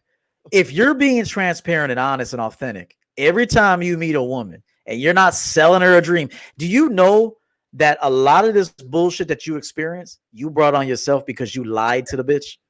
Just notice, if a bitch is only, and I say it with loves for you women, well, we love y'all, but I say bitch with love. Just know that. I don't say it with disrespect. I say it with love. Yeah. A bitch is only going to be in response to what you did first. Remember, it begins and ends with the man. If you lie to a broad and you pump and dump her broad, and you just sold her a dream and told her all this bullshit. Do you realize that you could have a one night stand with a woman and be honest with her and she'll be okay afterwards? Do you know if you really just want a one night stand, let's just say that's all you want, and that's all you want, you would tell her, listen, this is a one and done, baby. If we don't see, we will never see each other again. I'm only here in town one more night. I'm flying back to Chicago after this. We either fucking tonight or we'll never see each other again. If she does it, she knows what she's up against. She ain't putting her feelings in that shit. She's going to have some good ass sex and she'll never see you again unless you liked the connection. And then you tell her, listen, board a plane, drive your ass or fly your ass to Chicago. I have a car pick you up, or I'll pick you up from O'Hare. And you come see me for a few days. Remember, the only nonsense that you will ever experience with a woman is because you brought nonsense to her first. Just remember that. Are there some knucklehead ass bitches? Yes, but why are you selecting them? Remember, a sniper that knows his shot ain't gonna fuck around with a bitch that's not his target. If you fuck around with an ain't shit bitch, that is your problem. And if you marry her and she takes half your shit and you're miserable and you gotta pay for a kid you don't even want, you shot up in the broad, that is on you. Just know that. So I'm telling you right now, the nonsense that women are exhibiting today is a result of weak ass men that don't know themselves. That is the fact. I'll be hated for it. Steve will be hated for it. We give zero fucks about that. Now, real quick, we got to answer your question, Big TV. I ain't gonna call you. I told you I ain't gonna call you baby, but Big TV, we're gonna answer your question. And if y'all want to call in, we got you covered. But real quick off the beat. Did you don't watch like Marvel and DC? You don't like watch Wonder Woman and shit like that? Did you catch the Wonder Woman thing? No, I did. Okay, I did. Okay, I'm a big ass kid. I love that. I love my Marvel, DC. Those movies are good. Yeah, those movies are good. Yeah. I love that shit. But I just pulled. Let me show you this shit. I gotta show my dog this. So basically, let me just get you hip on this real quick before I show you this. So basically, what happened was, what was it? Wonder Woman, her guy that she was in love with died, right? He died like in 1954 or 48 or 42 or some shit, right? So in this movie, you can make a wish, and if you make a wish, whatever you wish will come true, right? So old Wonder Woman wished her man back, right? And her man came back. He came back and took over someone's body, right? Wonder Woman fucked the guy, right? Fucked him. Now now she had to let him go later on. And then at the end of the show, she ran into the guy that she fucked, and she was trying to give him all kind of play, and that motherfucker wouldn't even try to bite the neck. But that's not even that's not even the shit I'm talking about. Look what these motherfuckers are saying here. Look what these if I don't choke a motherfucker right now, what do you mean? Let me get this straight. How the fuck are you gonna say that she raped a mother? So you don't want to be raped by Wonder Woman? So you mean tell me if a bad bitch wanted to give you the pussy, you calling that rape? I mean, I always want to get your take on it before we get to Big J. But what's your thought on that, man? Man, I'm not even sure if I understand the question. Are you trying to say that a dude accused a woman of rape? No, this is what these guys are saying. These guys are saying, Wonder Woman fucked the guy, but what's going around on the internet by the asexuals, they're saying that Wonder Woman raped a guy because he didn't give consent because it was his body. And I mean, that's that sounds like some feminist shit to me. I never heard nothing like that before in my life. Yeah. And if I ever heard that, I'll be like, I mean, I never heard nothing like that before, Steve. So. Man, dude, yeah, no, okay. So let's get back to Big JTV. I'm not gonna call him baby, but keep in mind something. I will say this: a man like us is in control of sex anyway. So if a woman is fucking me, it's because I gave her the instruction to fuck me. Okay, a woman can't even fuck me without an instruction. I'm gonna tell you that right now, because I'm a grown ass man that's dominant. So if a bitch is gonna be fucking me, it's gonna be per my instructions. Bitch, fuck, get on top and fuck me straight up. So just remember that. Right. A man needs to hold himself up. This is the biggest problem in society right now, and I don't give a fuck because I'm running my life. I don't give a fuck if none of y'all change. Just I don't even hope. it would be nice to see men change. If they don't, I give zero fucks because I'm going on with my life. I'm the president, CEO, God of my life. With I don't give a fuck. So I will say this though: the biggest problem with men is accountability. They don't hold themselves accountable for shit. Even the woman that left them, the woman that took them, there's no accountability. It's all blame. Why was she there? What, even like a dude that said, man, I got 2 DUIs. You got in the car, motherfucker. You went out and drank all that booze. You got it. That's a natural consequence. You were driving late at night. You were over the limit. You got pulled over because you were swerving, and a cop gave you you got a DUI. Own that shit. Everything in your life, man, you must own. This is the honest to God truth. You could do anything you want as long as you're willing to own it. And like Steve says, stay away from them 3 things. Don't break the law. Don't fuck up your job. Secure your livelihood and your money. No hoe comes before money. So don't fuck up at the job. What is it? The law of the land. Law of the land. It's law of the land. Don't fuck up your job. The second one is law of the job. Law of the street. Don't drive past the speed limit. Outside of those things, and you don't lie to women, because yes, women are emotional. You take advantage of women, you have to expect that there will be a consequence for that. Be honest with women. It will cut down on your tragedies if you just be honest with yourself, be honest with people and women. You'll be fine. It'll cut it down. Will there ever be a case? I'm gonna be honest with you, not really, because if you're a man that's a quality sniper, you're a champion sniper, you ain't even gonna fuck with an ain't shit bitch. You'll be able to pass on that ass. Yes. It all comes back to you. It will always come back to you. All right, there's a question right there, brother. What say you on the question right there? I asked Dean this question a few days ago, but I want to see your opinion. Does being fit affect sex appeal? I'm fat and not confident these days. Well, of course. I'll be honest with you. You said I'm fat and not confident. That statement alone tells me you don't have sex appeal. Now, if you would have said this, I'm going to tell you guys the truth. I'm a fat motherfucker, but I'm confident as shit. I know what I want. No hoe can tell me any different. I go after what I want. Then you have sex appeal. But notice what you said. I'm fat and not confident these days. Well, I guess your self-worth is tied to your physical appearance. I will tell you this, and I would be a liar. I like to stay in shape for me. I love the way my clothes fit when I'm in shape. I feel like I can protect myself if I got some meat on my bones. Even the way I walk on the streets, the way I got my hands. Sometimes I got my hand in my pocket to indicate to people I might have a gun in my pocket. This is part of having game. Like I might walk with my left hand out, my right hand in my hoodie pocket. So if I'm walking somewhere, I do say, oh, this dude got a gun, and the way he's walking, don't fuck with him. So part of being broad and muscular ain't for bitches. It's for your own security. You should be in shape. You should be fit for wellness. This is one body that you have for the rest of your life. Take care of it the best way you can. Do women like a broad man? Yes, but I'll tell you this right now. If you got a banging body, but you act like a bitch, it don't even matter. She's going to cheat with a fat motherfucker. Right. The question is, hey, look, Gary, it's 01. I think you just press 01-515-605-9373. I think you do it like that. Okay. I think that's how you do it. I can try to call you on Skype. Just send me an email with your number and I'll try to call you. I'm about to get I dropped my Galaxy S20 Ultra, dog, and it's kind of cracked, so it's kind of acting up. So I'm getting my new one tomorrow. But hey, all the fellas need to walk with one hand in their coat pocket, man. I'm telling you, man, you got to know the streets. I know the streets. I know what to look for. I know how to walk past a group of people. I know how that's game, man. You say some guys out here say you don't need game. Game is manipulation, man. Game will keep you safe. Game will keep you alive. You gotta have game out here. It ain't even about these women.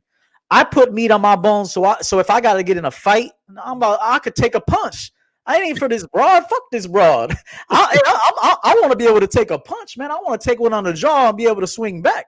Shit, it ain't even about women being in shape. Being in shape for me is so I can live as long as possible. Hear me out on this.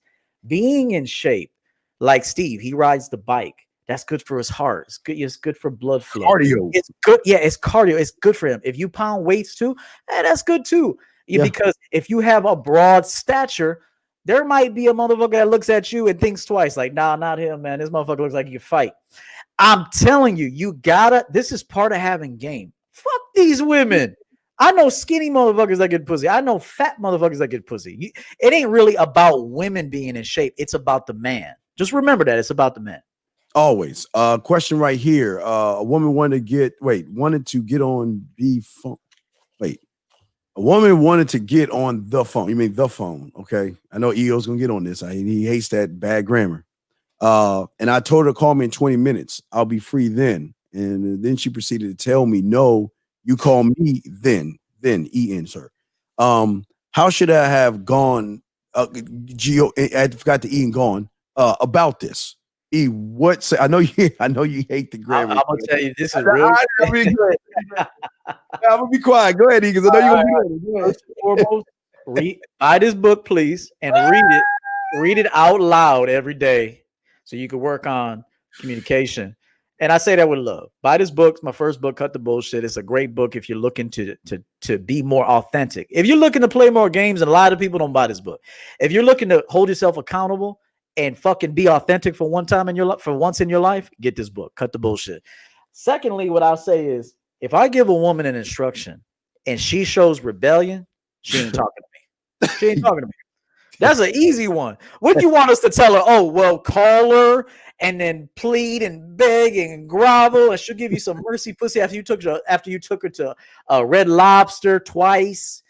And if she give you some pussy, she ain't even looking at you. She, all right, hit this shit, motherfucker. I guess I'll give you some pussy.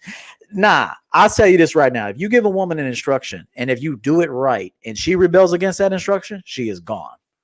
Yeah, 713, bring it in 1 second. Show me a call. The question, guy asked a question. Show me a boss that goes up to you and says, can you please get this contract done, please, at your convenience? Can you please get this done? No. They say do it, and if you don't do it, they're gonna find someone who can do it and show you that you're so fucking replaceable. By the time you get all your stuff in the box and you walking out the door with security, somebody's coming in to take your place. That's how you gotta see things. That's what E is saying. Yeah. My fucking way. I don't want to hear what you think. Now, it's one thing if she said, well, I can't call you right now because maybe I'm in a meeting or maybe I have my hands tied up. But, if she gave you some kind of reason to what she's saying, but she didn't. She's saying, no, you call me. And you know what? Fuck you, like E said. Throw her ass back in the water and let her know, don't ever waste my time. E, you got anything on that before we grab it? I'll say this, and this goes back to the work analogy. Let's say, for example, that we're doing some hiring right now, and we have 3 applicants. And I tell Susie, we're going to need you to, Steve and I are going to be doing our interviewing today, and we need you to be here at 1:45. The interview's at 2, but we want you here at 1:45. Now, if Susie says, or whatever the fuck her name is, says, oh, I can't be there. How about this? Let's have it at 2:30. No, you're not being interviewed tomorrow. Take care of yourself. We ain't waiting on you, bitch. What the fuck you mean with no? Let's do it at 2:30. Bitch, please. You better have that motherfucking mindset when you deal with these hoes, that if you give them an instruction and you ain't being out of line by saying, call me in 20 minutes. Now, I'll be honest with you. If you're going to do it the champion way, you should tell her, I'm going to call you in 20 minutes. I'm being honest with you. If you do it the champion way, you are telling her, I need you to be available. I'm calling you in 20 minutes. And if she don't answer the phone, she's gone. Okay? If she don't answer the phone, she's gone. Putting it on a woman really in the beginning stages is feminine to me. Like putting it on the woman to call you. What are you, some prima donna, some woman or some shit? Like, nah, lead the process. Show her who's boss. I'm gonna be calling you in 20 minutes. I need you to be available when I call. Right. Or that's it. If she doesn't answer, she's gone. It's as simple as that. Or she's got to make it up, and she's gonna make it real easy for you, one way or another. But remember, if Steve and I are interviewing, we need to hire one person for our company. We got 3 applicants. We tell Cindy, interviews at 2:00 sharp. We need you here at 1:45. If she tries to say, "Oh, I can't make it. I could be there at 2:30," bitch, bye. You are not getting interviewed. It's as simple as that. All right, let me bring in 713 real quick, and I'm gonna try to do this. A guy named Ho, whatever his name is. All right, 713. What is your question, sir? What's up? Real quick. So EO, you did a show the other day, man, and I wanted to actually ask you about the question, and I wanted to also get Steve's opinion on that as well. You mentioned it was something that resonated with me. You said something about a woman can't reject me, or I was no longer getting rejections from women once I stopped rejecting myself. It was something of that nature. And it kind of resonated me. Basically, you saying that, once I stopped rejecting myself, I was no longer getting rejected from women. And I was wondering if you can expound on that. And Steve, if you can also speak on that. I'll let him go first, but he's right about it. That's actually in my book. It's a chapter on rejection. And I say rejection starts with the self first, then with others. Okay. It never starts with others. It starts with self. Because keep in mind something. If I don't know a broad and I just talk to her for 30 seconds and give her an opportunity to get at the champ, is it my loss or hers? That's a question, Carl. Well, let me say this too. It may not be either one of our losses because, quite frankly, she could be a married woman. She could be involved. She could have a jacked up twat. Who knows? It's none of my business. The bottom line is that I saw something that I wanted to invite into my world. I gave her an opportunity. If she doesn't seize the opportunity for whatever personal reason, it could be she's not attracted to me. It could be she don't like the way I look. It could be she don't like my gold chains. It could be whatever. I'm married. It doesn't matter what it is. My life is still spectacular, and I'm going on without you. If you don't have that mindset, you lose in life. You've lost in life. It ain't even about a woman rejecting you, even if you didn't get the job. I think it would be important for you to find out why you didn't get the job. Why did someone else beat you for that job? You got to find out. I never, ever, every job I went for in my life, I got. And I'm going to tell you why I got it. And I wasn't even prepared for most of these jobs I got. I didn't go in with no fucking resumes and no suit or nothing. As a matter of fact, I got a job once in jogging pants. And it was a job where you got to be suited up. I went in that motherfucker with jogging pants on with no resume and said, "Who's in charge here?" We sat down. I got the job in 5 minutes. Why? Because I'm a boss like that. And I don't reject myself. Meanwhile, you got applicants out here sitting all proper with suits on, with fucking books stacked up to here, getting ready to sell these motherfuckers on some bullshit. I walked in and said, "I like this company. I like this vibe. I can help this place prosper. I want a position. You got it." So I didn't reject myself. Rejection starts with the self. And it's not just with women. It's with your health. It's with business. It's with life. Steve? I don't know what more I can say about that. I'm going to try to say something. But listen, when it comes to rejecting work, okay, your statement was rejection from a woman. Now, am I correct, sir? In your statement you had, you said something. Yeah, that was it. Okay, that's the problem. You're making it about these motherfucking women again. That's right. That's the biggest problem, man. The woman, you're not a loser because a woman rejects you. You're a loser if you stand by and look at a woman and don't do anything about it. That's what makes you a loser. That's right. But again, the game is not about women. So if the game is not about women, how can I even worry or care what she does? She's allowed. Listen, I don't know. Again, I know you listen to us, caller, and I got love for you. But please listen to me. I don't give a fuck what she does in her day because she's not thinking about me and I'm not thinking about her. I'm not giving her that kind of power because I don't give a fuck enough about her to give her that power. That's right. If she's lucky enough to get me to look at her, then it's her lucky day. Period. That's it. That's all it is right there. Period. But I am not going to beat myself up or feel bad because a woman, quote unquote, let's look, take the word out rejection. It's just a choice, brother. That's right. She's allowed to say, you know what? Maybe EO is too light, or maybe I'm too dark. That's right. I don't know. It doesn't matter. Maybe EO has hair on his face and she don't like that. And maybe because I don't have hair on my face, she don't like that. So fucking what? That's right. She is allowed to have thought, caller. That's right. But I'm also allowed not to give a fuck about her thought. That's because as soon as I care about her thought, that means I give a fuck about her. Then that means I'm putting more pressure and I'm worried about her reaction to me. That's right. I know EO say it all the time. We need to get a button for this. But man, y'all got to stop worrying about these women. Brother, if she says yes, I don't give a fuck. Right. If she says no, so fucking what?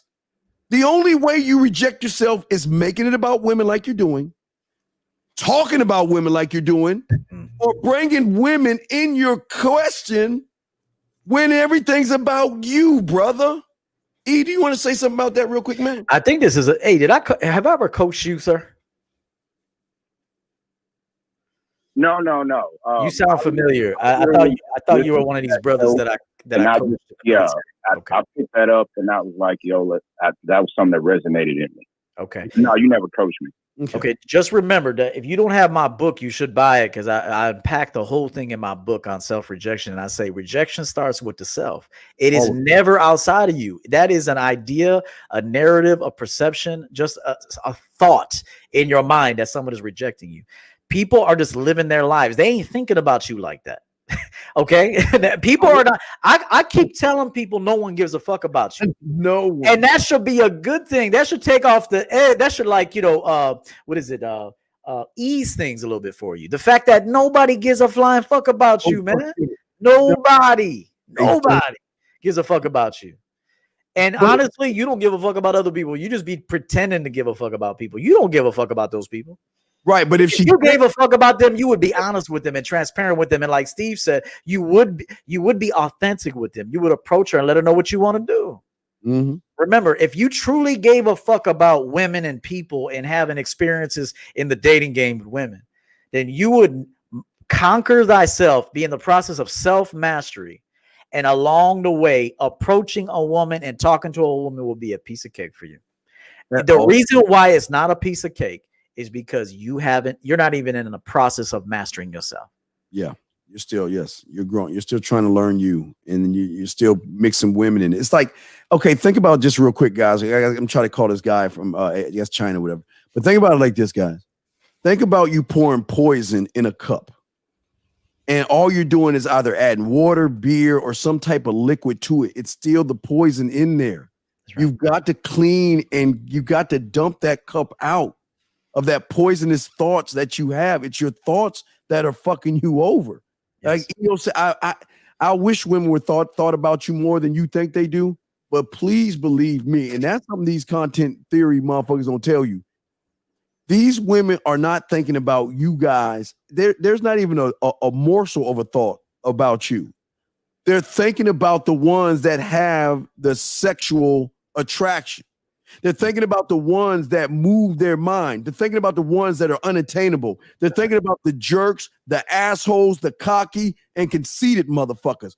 That's who they're thinking about. They are not. But hey, guys, just like you're not thinking about that insect in the grass when you go to work, they're not thinking about you on that level. And I don't mean to burst your bubble and hurt your feelings. But they don't give a fuck. They ain't even thinking about you enough to give a fuck about you, because you're a joke to them. They worry about the EOs of the world because that motherfucker is value. That motherfucker is stock. His stock high. Oh shit, I got to maneuver and go ahead and put some fucking effort in this motherfucker. How am I going to do it? How am I going to approach him? How am I going to talk to him? Is he calling me today? That's what EO is trying to tell you. EO, what do you say? We got another. Yeah, you guys got to be like PlayStation 5s out this bitch. I mean, you can't get one. It's a commodity. You gotta wait outside for the shit. You might have to pay extra. The shit goes for 500, but they ain't got nothing left. So you give somebody a G for that shit. Like, you gotta be like a PlayStation 5 out this bitch. Like, I gotta get one of those. I'm not even gonna be happy until I get one. I gotta get one. Like, and that's the truth. You gotta have that kind of value that a woman, and it's not going to happen in the beginning. Remember, a woman doesn't know you. Even a woman that meets me, she could like the way I look. She could like the way I smell. She could like the way I came at her. But it's going to take time because she got that past on her. Remember what I told you, man. Every woman you meet's got that past on her. So it's a gradual breaking of that. It's a gradual introduction to me, a gradual grooming of my system. And every time I introduce her to something that is part of my program, she's releasing something part of her past program. Just remember that. It ain't going to happen overnight. You motherfuckers want overnight success. It's not going to happen overnight. It's a gradual process. But once you break her down, remember, I don't say break her down so she's nothing. I'm breaking her down to build her back up to a point where she was better than what she was before. So just remember that when you meet a woman, it's a gradual process because you're breaking down that past and introducing to her present, which is you. Absolutely. Let me go ahead and see if we can call this guy from out of the country real quick. Let me try him one time. If it doesn't work, we'll just keep moving. Here we go. I'm just calling real quick. His name is OT. You can hear that, E? You hear that, E? All right. He doesn't answer his phone. I'm going to hang it up. All right, wait. OT, you there? Hello. Yeah. Yeah. Hey, E, can you hear him? Yeah, I do. Yes. Okay, go ahead, brother. What's your question? What's your question you got? What's up? Well, I don't have a question really. Well, I wanted to call you because you guys are doing just an incredible job. I'm calling you from Greece, Cool. Athens, and really want to thank you guys. I want to thank also 𝐒𝐇𝐈𝐒 for doing the 21 convention and for essentially giving me the opportunity to get to look at your stuff, because I don't really know what everyone else is watching, because for the last 2 years I've only watched the stuff from the 21 studios. Just that. So when I hear everything else that you guys are mentioning, it kind of hurts. I'm not gonna lie. It's like it's supposed to hurt. Let it hurt. Sorry. Let it hurt. That's right. Go ahead. Let's go ahead, brother. No. I meant like hurt, because it's like hurt. It's kind of hurt. Okay. Yeah. It's kind of odd. So yeah, just wanted to talk with you two legends and thank you a lot for everything. And just wanted to ask you guys something. First of all, EO, is the audiobook coming anytime soon? I'm sorry, what did you say, sir? I want to know your book coming. Wait, the audio part of your book. It was supposed to be done by this year, but I'll be honest with you, I've had a lot of side projects. I put it off. It's going to be before the winter is up, the audiobook. Before the winter is up. This motherfucker putting all kind of pressure on man. Yeah, so you hear him? Yeah, so but do you have any other questions, my brother? Yeah, and another one, because I was watching EO's show the other day. I can't remember what was it. And I know you two guys really love pets, and I know it's an odd question. And EO was saying that he's really sad. He's like, he wakes up and he's sad for like losing his cat, and I have like a similar experience. And I wanted to ask him, how does he kind of deal with it? Because it's kind of like, I've never felt this sort of pain with anything else, but like losing a pet is sort of something ingrained in me that, you kind of carry it with you. And just something like that. I could answer that. And the humans that know me know that I don't really like them that much. Like I love animals. Okay, I'm an animals guy. Now, I have a few select humans that I love, and they know who they are. But I'm not that big on humans. But I respect the species. But I'm in the lion kingdom like Steve. So when you lose a cat or a valued pet, that's a real love. That's a true love. And I'll be honest with you, he was like my son. And when you lose your son, and it was really how he passed. It wasn't that he just passed. It was a 5-year process of trying to get him cured and very unusual circumstances and surgeries and it was really the journey. It wasn't so much the loss, because we're all going to die, but it was the journey that he and I had together, and he was like my son to me. Somebody else could say, hey, it's a motherfucking cat. To me, he was my son. And so being human, I live with a certain level of sadness. Okay. But it's okay. It's fine. Like, have you ever heard of the tree of life? Well, the part of my tree on one aspect of it is bare. And that was me and my boy's journey.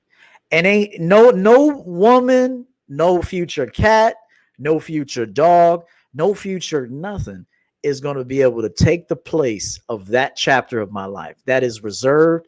And there's a bit of sadness there. Okay. But it doesn't stop my progress. It does drop me to my knees sometimes. And I'm not saying I fall to my knees, but there are waves that come over me like, damn, I miss his ass. You know, like even today I looked at a lion and I thought of him and as a father, you know, I say a father, it breaks you a bit. I mean, you can't pretend that things don't bother you. Things are going to bother you. Things are going to be tough challenges, but you must keep moving forward. You have no choice. You could be a walking dead man for 80 years, or you can be a champion walking man for 80 years. You choose how you want to walk. So I will tell you, I miss my boy every day. I miss him every day, and that's not going away. It is, and I don't expect it to. And like Steve says something that all you men need to understand. You got to let things go through your system. You can't pretend you ain't sad when you're sad. Now, I don't suggest you be sad over a woman. I do not suggest that. Don't fall in love with a woman. Like Steve says, fall in respect with women. It's a different category when we're talking about pets and humans. Different category, different set of standards and rules, and a little bit different. I love animals. Those are my babies, man. I love them. And I don't know why I love them. I just do. It's the way my creator made me. There's some people that don't. I don't know. I do. I will just tell you this. Don't expect it to go away. Appreciate that it happened. I got 10 years with my boy. I'll never forget it. It was some of the best years of my life. And as I proceed through the rest of this journey, he will be with me. I will be sad sometimes. I will be happy sometimes thinking of him.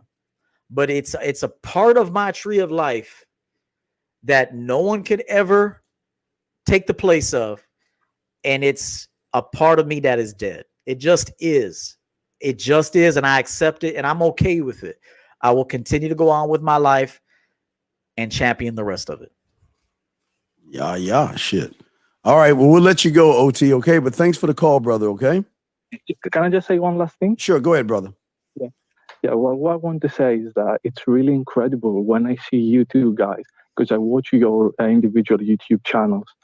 And when I watch you guys together, it's like something amazing because not only you do something like when I watch you individually, it's great. But when you back each other and you just make all that conversation together, it's just incredible.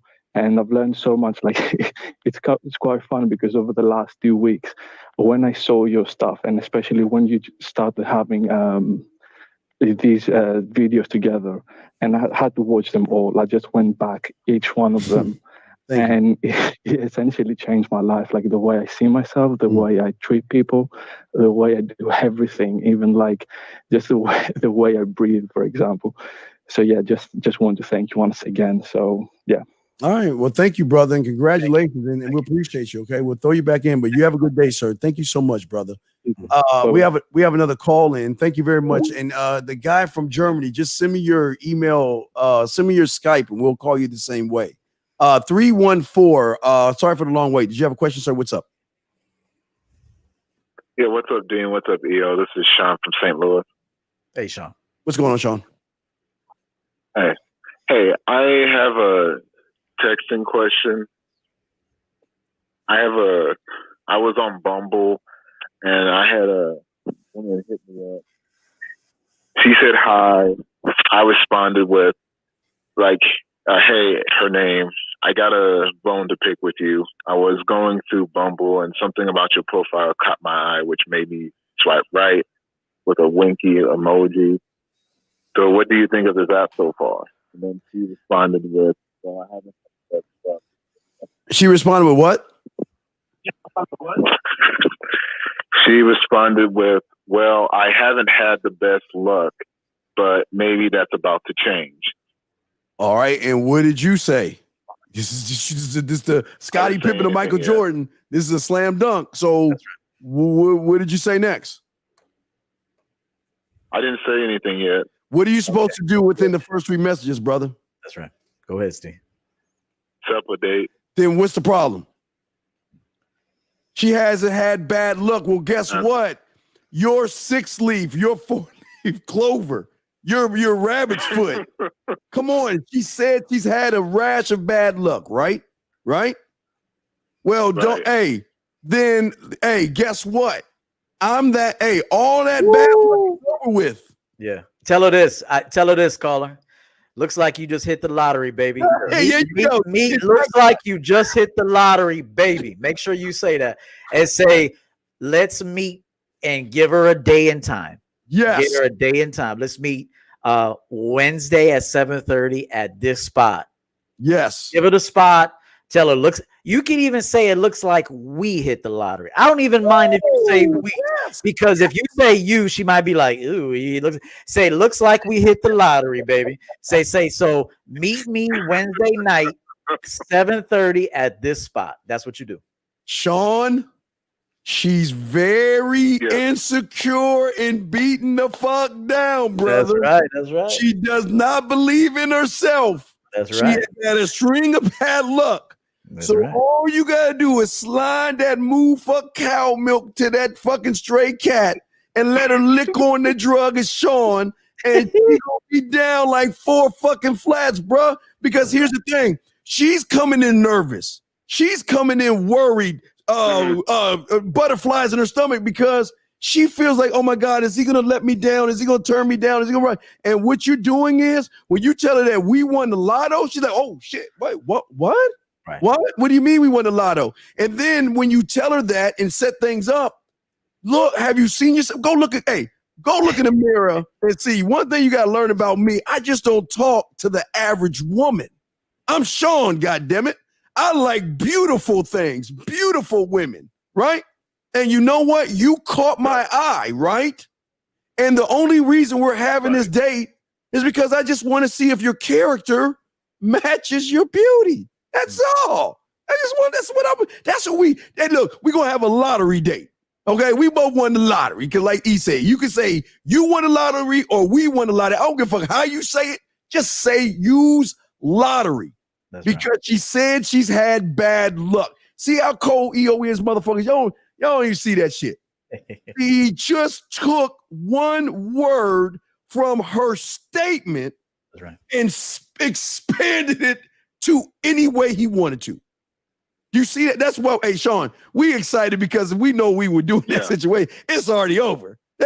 I'm just trying to figure out what ass cheek am I going to grab first, EO, to spread. You know what I mean? Shit. That's right. Do that, caller. You got to, like Steve said, within the first and I coach the same exact get her to the date. So tell her, looks like we won the lottery, baby. Come see me too. Meet me Tuesday, 7:30 at this winery, at this spot. Go have a drink and let it be, and have a good time. Yeah, and Sean, talk to her. Hey, Sean, you got Sean. This is Sean. You wait. I'm sure you hit her up because she's attractive, right? In your eyes, right?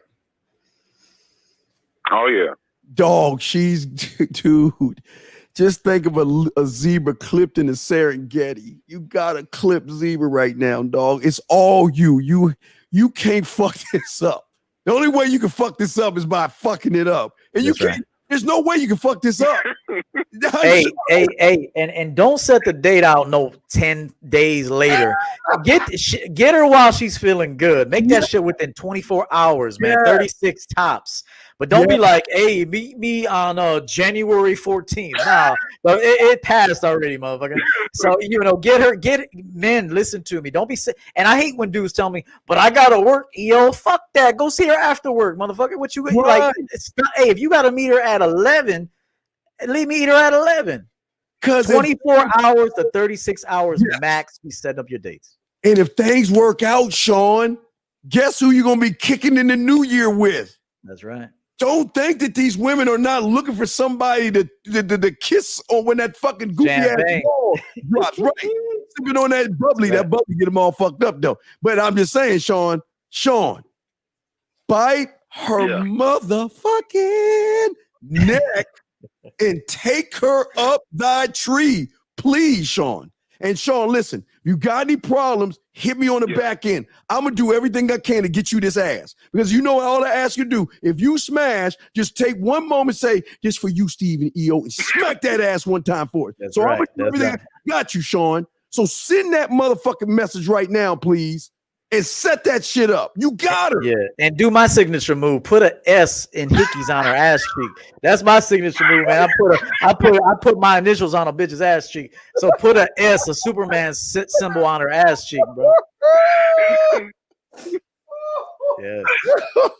Okay. All right, brother. So we throw you back. We proud of you, Sean. Good shit, motherfucker. Yeah, all right. Yeah, do it, bro. We throw you in, Sean. Yeah, I just wanted to say something real quick. Yes.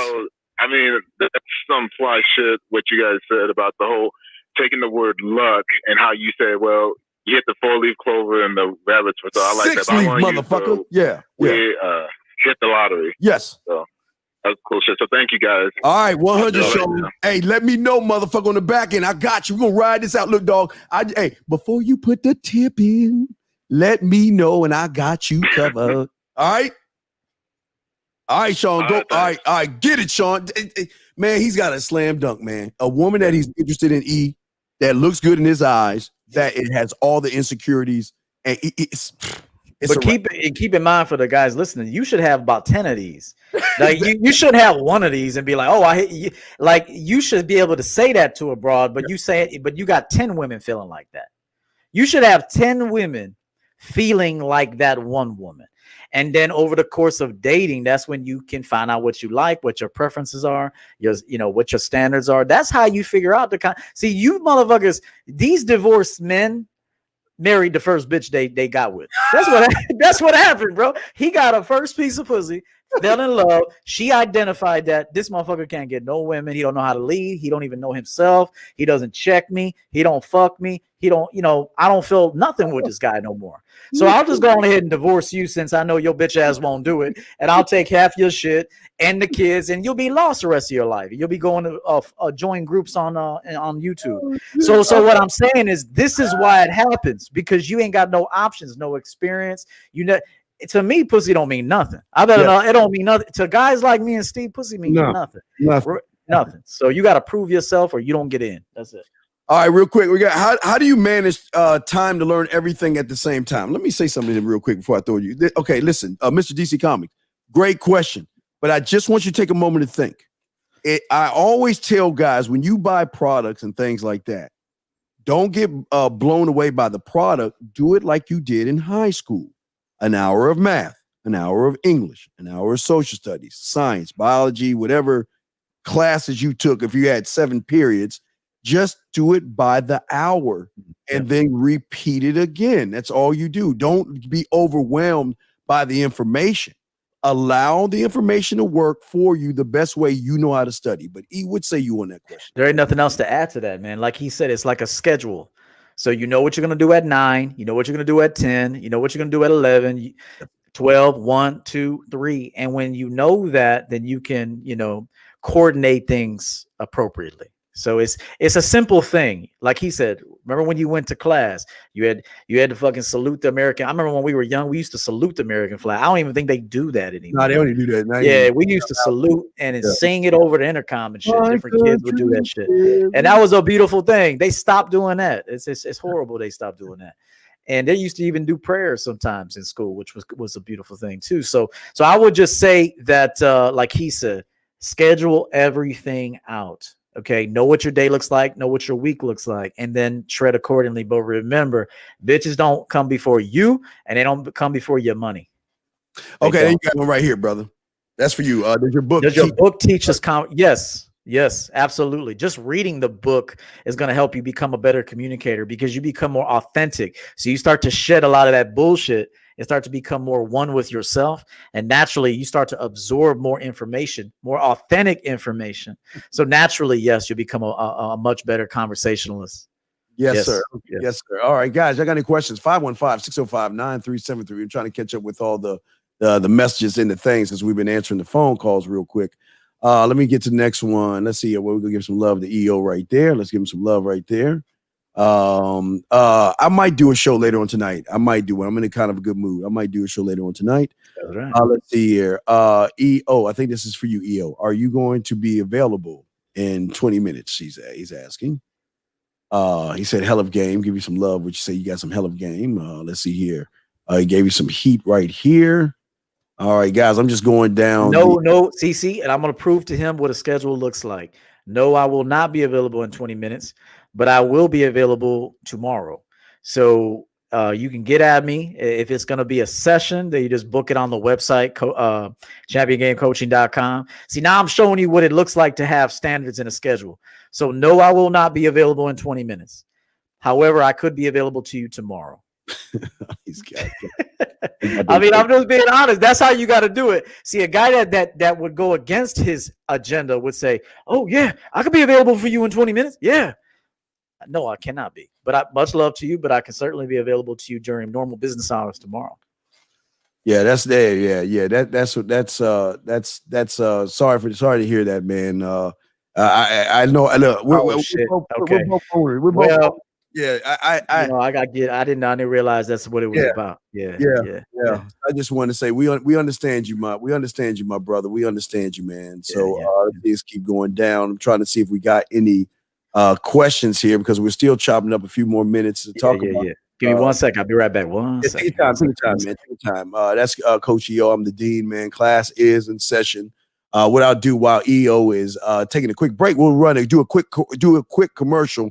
But gentlemen, make sure you guys out there go ahead and make sure you ask a question. Put a Q or call in. We'll be right back.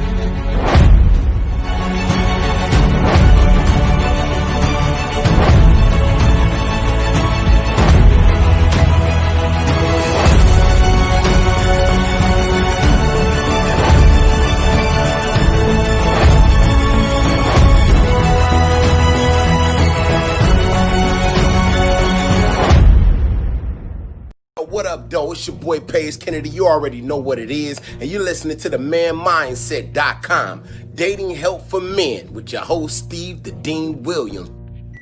What's up? This is T.O., and you're listening to the manmindset.com, dating help for men, with your host Steve the Dean Williams. This is the Shark Damon John, and you're listening to the manmindset.com, dating help for men, with your host Steve the Dean Williams.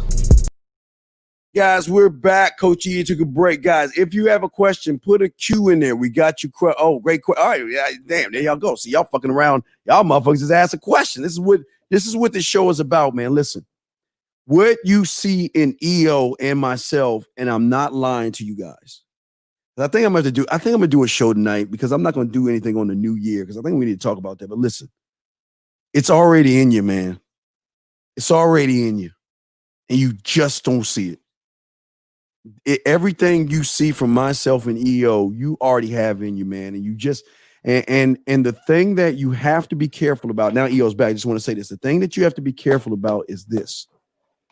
When EO and this great book that he motherfucking has, and I talk to you and begin your process towards finding yourself, don't fuck it up by veering off and going to the pathway of theory. It is going to kill everything that you worked hard for. It's like building a stack of cards or a sandcastle and just knocking that shit down, and you got to start all over again. Stay away from theory. theory is going to fuck you up. But hey, E, we got a question right here, brother. Let you read. What say you, brother? All what right. You would you ever regain friendship with someone who cut you off for his girlfriend because of insecurities? I know it sounds stupid, but thought I could give some advice. Most men are simps, and you need to know this. Like most men, 98%. I hear Steve say this all the time. 98%, which leaves the 2% like us. 98% is gonna grovel for a bitch. He's going to do that. And the pussy's so strong, and the woman's hold on him is so strong that there ain't nothing. Your friendship don't mean nothing to a simp getting his pussy. Like a simp with a woman, he will kill for her. He will go to jail for her. He will vandalize for her. He will commit crimes for her. So you as a man, and hopefully a strong man, G Money, you could see that and not have an unrealistic expectation of a man that acts like that. You shouldn't even care anyway, because I'll look at it like this. I could let go of a friendship right now. If it was good for 20 years, 2 years, 15 years, 50 years, if it ran its course and we got to sever ties, then I'll say, hey, it's been a nice run. We're done with this now. So I would just say that. So, you got to understand that 98% of men are simps. They are, and they're not going to change. They are soft men that don't know themselves, that don't respect themselves, that put women first, that put everybody else first over their own needs and desires. And how could you it's your fault, or any man's fault, that would have an unrealistic expectation of a person that's not going to do what you want them to do. They're not going to do it. There's even some women that are just unqualified to be with you. They're unqualified, and no amount of coaching and time and nurturing is going to change that. She's just not going to be what you want her to be, and then you got to let them go. Absolutely. And would you ever regain friendship with someone who cut you off for his girlfriend? Yeah, listen. I only have what I always say. A man should only have less than a handful of motherfuckers that he fucks with. Most of y'all guys have fallen into what society tells you. You got to hang out. You got to hang out with everybody. You got to be everybody's friend, and you got to deal with everybody. You know what? Let me tell you something. Look, the motherfuckers I fuck with, the reason I fuck with them is because I don't have to ever deal with this kind of shit. Right. I will never have to ask that kind of question. I'll never have to worry about any of these things. That's why I'm picky about my motherfucking boys, and I'm picky about my motherfucking women. Woo. I'm a picky motherfucker. Period. Y'all mean? Period. I just don't fuck with people. And like I say, even though I won't tell you the story, EO gave me the fuck you, but if you mean something, you always get the Christmas gift. EO said fuck you. That's a whole different story. when you in the circle, you know what I mean? I show appreciation, respect, and motherfucking respect. Period. Those things right there. Now, you'll never have to have this problem with someone when you cut the fucking weak ass motherfuckers off. Let them motherfuckers go. Let them go, man. Let them go. Now, I'll say this real quick. He asked, so even if he apologizes, I will say that you got a lot of work to do yourself. The fact that you are asking two other men what you should do in your own life. So I will tell you that, G Money, you got a lot of work to do as a man because you're asking this question. But I'm not insulting you. I'm just letting you know you got some work to do. I will say this. I don't have a problem, or I would not have a problem accepting another person's sincere apology, but that doesn't mean I'm fucking with you, though. I might accept it if he comes to me as a man and he owns his shit. He better not just say sorry. He better say, I was a punk ass bitch that let the woman fucking rule me, and I learned a valuable lesson. I fucked over a friend for a bitch, and I genuinely apologize to you. If he comes to you like a man, maybe give him one more shot, but you let him know, hey, shit like that happens again, I ain't fucking with you. That's it. Be a man about your shit. If he comes to you authentic and remember the key word, accountability. You can't just tell somebody sorry. You have to be sorry if you're genuinely sorry, and then show action after that. This goes for everybody. You can't just don't even you tell somebody you're sorry and then keep doing the same shit. That's not a sincere sorry. So if he owns it, He owns it. He holds himself accountable. He apologizes.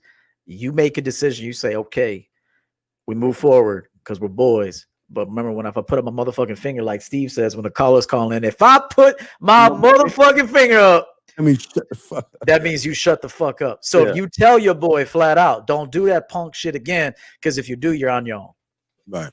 Real quick to answer that, man. Remember, I always say with your conversations, man, make sure you just talk about how you met her first. I don't care enough about what she does for a living, where she works, what her ambitions and shit like that is. I'm trying.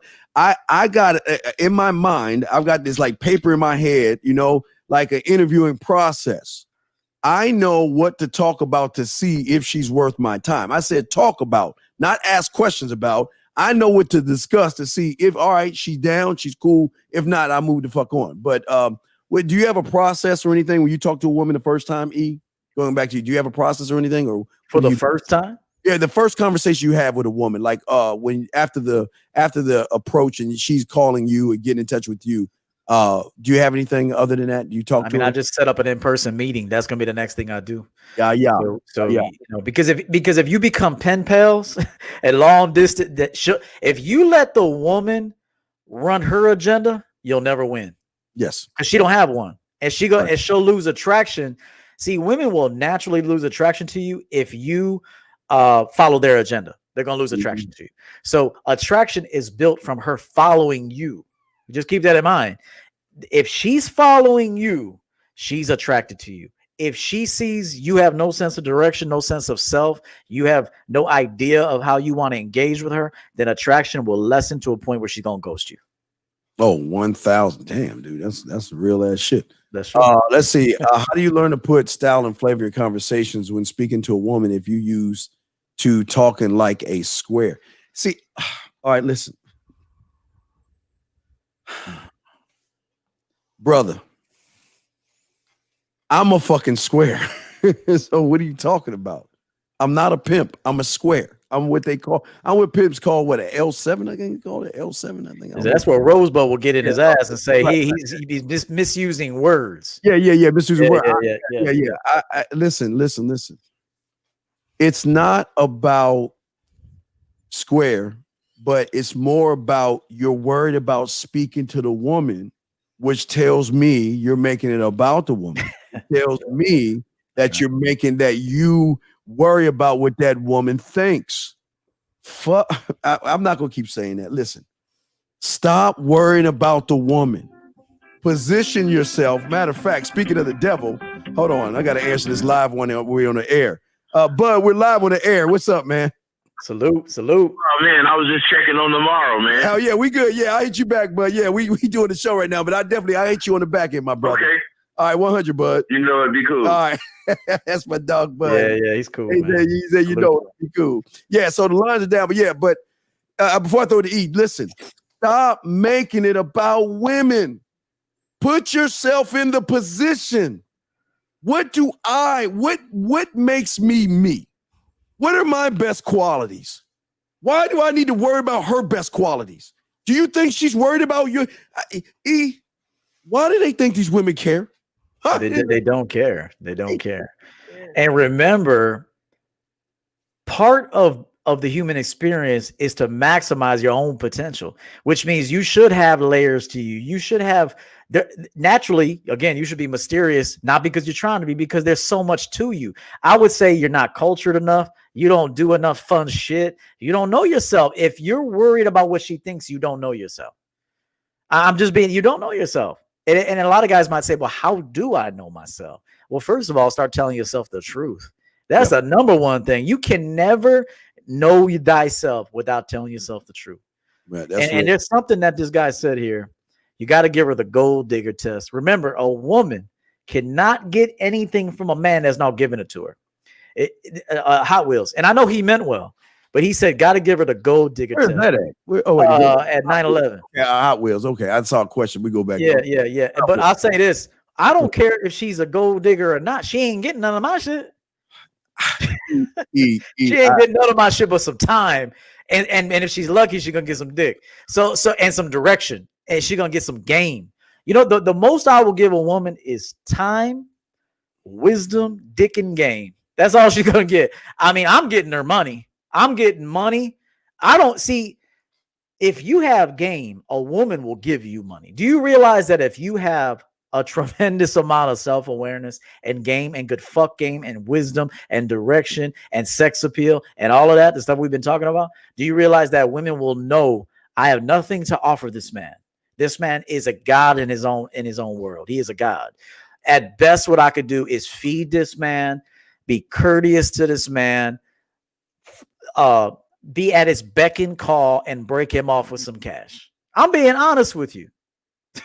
But please, all right, listen. I talked about this the other day, man. Look, I listen. The reason why I like gold diggers and strippers better than anybody is because they're not digging for my gold. And this is what y'all don't understand about gold diggers. A gold digger does not do anything that you don't allow the bitch to do. Facts. He's not a gold digger. It's a sucker that's giving away his money to the woman, and he's mad because she played him for his fucking money. You don't as a man, I don't need to give it. You should never need to give a woman a gold digger test unless you don't feel, again, making it about the woman again. Why the fuck are you making it a gold digging test? If you see, what y'all guys don't understand is when a woman realizes that you are above her pay grade, okay? When the key word, when you are above her pay grade, gentlemen, that's right. There ain't gonna be no gold digging shit because it's gonna be her honor and her fucking privilege to be with you, man. That's right. She ain't thinking about taking you for her money. She's too busy calling the FBI, talking to Agent Skinner, trying to find Fox Mulder and Dana Scully because you are X-File and shit. You can't figure what the fuck you That's are. right. She's too busy doing that. See, you know when you got mad game and you're a man when she's giving you money. Exactly. That's what I'm saying. Just know that if you gotta give women dinners and money and vacations and gifts just so you can keep her, you're not a man and you're not on your square. But understand this: when you're a man of principles and wisdom and strength and dominance and great fuck game, and you can talk and you know how to make a woman feel, okay? She knows she can't give you nothing. A woman knows I cannot give this man anything. All I can do is help him run his program even that much better. That's all I can do. And whether that means feed his ass, hey, I know you can eat, but I'm bringing you some food. Eat this good ass food. Cooperation, good conversation, money. You know when you got game, when you got women bringing you money. And you know what? This is why right here, I want to play this for you. See, people got mad at this video right here. I want you to watch this video real quick, E, to see. People got mad at this shit. What? It is not my fault that men 20 years older than me objectify and idolize young women and are willing to pay for them to take them out to dinner. It's not my fault if someone messages me and says, hey, I will give you $400 if you just go to dinner with me. I'm so angry. She took the money. She took the opportunity. Like, what the fuck? I took the opportunity. Yes, you would too if you were a woman. I'm sorry that you stinky, crusty-old men don't have the opportunity to do that. I'm so sorry that a pretty girl is going to charge you. Go on Match.com. Find a girl your age. Find a girl in your league. It is not my... Steve, check this out. And even G Money, man, he incorrect 110%. 110%. You lost, brother, when you said that right now. Wait, what did he say? No, that bitch a hoe regardless. Like, CG. I want that broad on the team. Exactly. You want to throw her back to the streets. I want to give her a position. Why do you want to throw her back to the streets? Because she ain't talking about me. She's talking about you. I see opportunity in that broad. That broad is going to bring us money. Damn. That broad right there is the what? See, they don't understand. While she gouging 98, because I take out the gay guys, she paying the one. And that's what y'all don't see. That's why I love that one right there. You want to know why? Because I'm a recruiter. She told Oh, nothing man, but facts, that woman. Salute to her. Get all those chump ass motherfuckers money. Stack that paper, and then go on a real man's team. All right, and then he'll take that money and invest it into something bigger and put your ass, open a business with that money. Chump those whack ass 98% ass simps. They deserve take it. that money. I salute her. I salute her. Yeah, but that's what I'm saying. That they got it all wrong. They think she ain't. Listen, in my eyes, she's not a gold digger because you're giving her the money. She ain't got a gun to your head saying, "Give me the money." Matter of fact, 100 ain't enough. I would have said, "Baby girl, that's all you worth is 100. You better tell this motherfucker 2 G's." Hey, dog. That's what I would if I was with this girl, and I was in her life. She may not be my girl, but she be my girl. You know what I'm saying? You ain't my girl, but you my girl. You know what I'm saying? Right. So I would have told her $100. That's all your pussy's worth. That's all your time is worth. Is this motherfucker give you $100? You better tell him 2 G's. You got them titties sitting out for a reason. You better say 2 G's and then give me 1,200. You keep 800. There you go. And what I love about it the most is the fact that, you know what? It's about me. See, here's what y'all don't understand, and this is where y'all fucking go wrong. Y'all always looking at the woman to be the bad guy, and you never take a second to look at the first domino of the sucker that has no balls and spine, that's giving the woman money. He the one bringing the money to her. She's not asking for the money. Look, remember, she's just putting herself in a position. See that? All she's doing is smart enough to put herself in a position. She's not begging, but y'all give it. Then y'all want to call her gold digger? No, it's the same thing E and I are telling you. We put ourselves in a position. A woman like that is not going to ask for our money. They're going to ask for our time. They're going to ask for our dick. And they're going to ask for our dick. That's it. She's not going to want anything from us because she's looking for a different level of a feeling. It's not going to be about the money. It's going to be about the mysterious fucking EO who's an asshole who has women. What can I do? What can I buy him to make him see me? You know what, EO? I got about $400. Let's go. Hey, let's go window shopping. Let's go get you some new shoes. Let me buy you a earrings. Let me buy you a gold watch. Let me buy you some nice shoes. I saw you in this. I saw this. I went to fucking the Men's Warehouse or someplace like that, and I saw these great sports jacket, and I went and bought you this. I'm telling you guys, y'all don't see what we see. And I know, I want you to talk about this because it went over their head because they don't understand that we love women like this. They just don't get it, brother. I would rather have that woman than a passive woman that don't know what to do.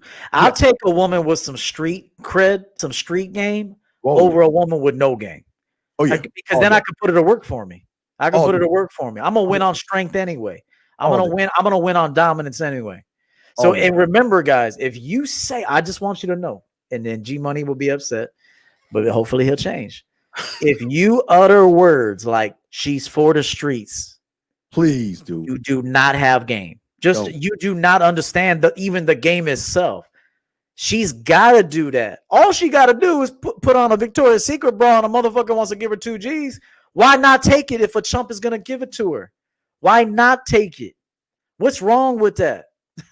And then you got a guy, and I promise you, there's a guy that doesn't pay nothing to see her, and he takes some of that money, and she breaks it off happily. So I'm just telling you, if you say women are for the streets, and you regurgitate that, those people do not have true, authentic game. They don't even know how to run a system. They don't know how to run a rotation. She don't have to be your woman. Keep this in mind. I'm put this on a t-shirt. You do not have to be my woman to be my woman. And I don't have to be your man to be the man. That's and see what's so real about that. And people, it just goes over your head. They're not a threat. But let's get to some of these questions. We got questions that before we wrap all this up. Yeah. He said I came from a big type family of, I don't know what GS means. But I don't know what that means. But some of my brothers are swallowing up this soft male shit. Then what brother? I'm sorry. I don't care if it's a family member. I'm not being around, bitch. I'm not. I'm just not. I will not be around anybody that shows weakness around me. I cannot do it. Cannot do it. What say you on that, brother? Same thing, man. I'd rather be alone to be around a bunch of fucking male bitches, man. Fuck that. Nah. Yes. How do you deal with feeling jealous of another man who has a better? Well, for one, I'll say this: it's not his fault. It's not his fault. Let him be him. He's over there having a good ass time while you're over here wishing you could be like that. So I would say this: you got some work to do. If you feel a jealous emotion, that means you're not mastering yourself. He's having a good time. Maybe you're taking life too serious. You know, maybe he gives 0 fucks and you give 100 fucks. So it all comes back to you. If you feel an emotion like that, there's something that you need to change because it's not his fault. He's having a good time. It's your fault. Yeah. Why do you care so much about another man? What? Think about this, Zeus. You need to change your name because Zeus is powerful. You're lying yourself with the name, first off. But I ask you this: why? We'll go. Is 6 more minutes okay? Yeah, we'll go. Yeah, we'll scroll down. Yeah. Why do you care? And this is feminine, very feminine. This is very scary of you to think more about a man than yourself. That is really something is really not there with you. And you need some help. You really need some help because the fact that you're thinking about another man over yourself, number one, is the worst thing you can do. And you really need some help, man. And you know what he could do, Steve? What's up? Is learn from the motherfucker. Stop being jealous and learn from him. Yeah. You know, watch them, observe them. When you see people that are good at something, learn from them, man. That's what we're here for. You're learning from us. So instead of calling it jealous energy, say, I want to be my best self. And when I'm around this dude, he makes me feel a certain way because I feel like I'm not tapping into what he's tapping into in himself. So instead of trying to make it jealous, make it inspirational. Say, hey, I'm going to learn something from this cat. Yeah, I'm gonna maybe I'll ask him to give me some game. You know, I mean, learn from instead of hating and being jealous, get some game from him. Yes. Straight up. Yeah, no doubt, man, no doubt. So, and what we're saying to y'all guys, because we're on the cusp of we're on the last 5 minutes. So, if y'all have a question, go ahead and put a Q in there and ask. And we're trying to get as many as we can. But E, why don't you tell them what's going on with you and stuff, man, while we're wrapping all this up. Yeah, man. So I'm Coach 𝐒𝐿. I'm on YouTube. So come through, check me out. If you like my vibe, what I teach, hit the subscribe button. If you want to be coached by me, I'll be happy to be your coach, which is you can find me at championgamecoaching.com. There's a little icon, tap it, coaching. You go in, it's very user friendly. And I got products on there. You can get my book on there. You can buy a Champion Game hoodie on there. So I do live streams every Sunday. It won't be this Sunday. Wait, it will be this coming Sunday. Wait a minute. No, it's gonna be the following. It's not gonna be this Sunday. It's the following. I'm taking this week off Sunday, but I do off the cuff live streams where they're just random. It's Q&As. I do videos, seminars next year, which I picked Dallas for a reason. Dallas is my last stop, and that's because I want Steve to be there. So he's on the moon. Yeah. I'm going to Dallas. I want Steve to be. That's why I picked Texas. For one, I want to go to Dallas. Okay. 2, I want to see a Cowboys Bears game. Hopefully they're playing next year. I haven't looked at the schedule yet. And 3, I want Steve to be there. So now, if I bought the tickets, if I bought the tickets, you say you give me the middle finger. I'm telling you, if I bought the tickets, he'd be like, no. No, you ain't buy no damn ticket, bro.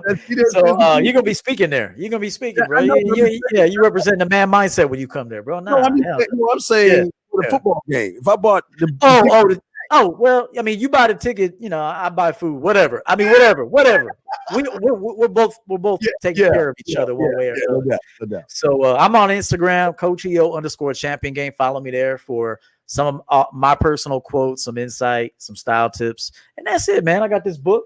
And like I said, if you don't want to cut the bullshit, then don't get this book because you will hate it. It won't even resonate with you.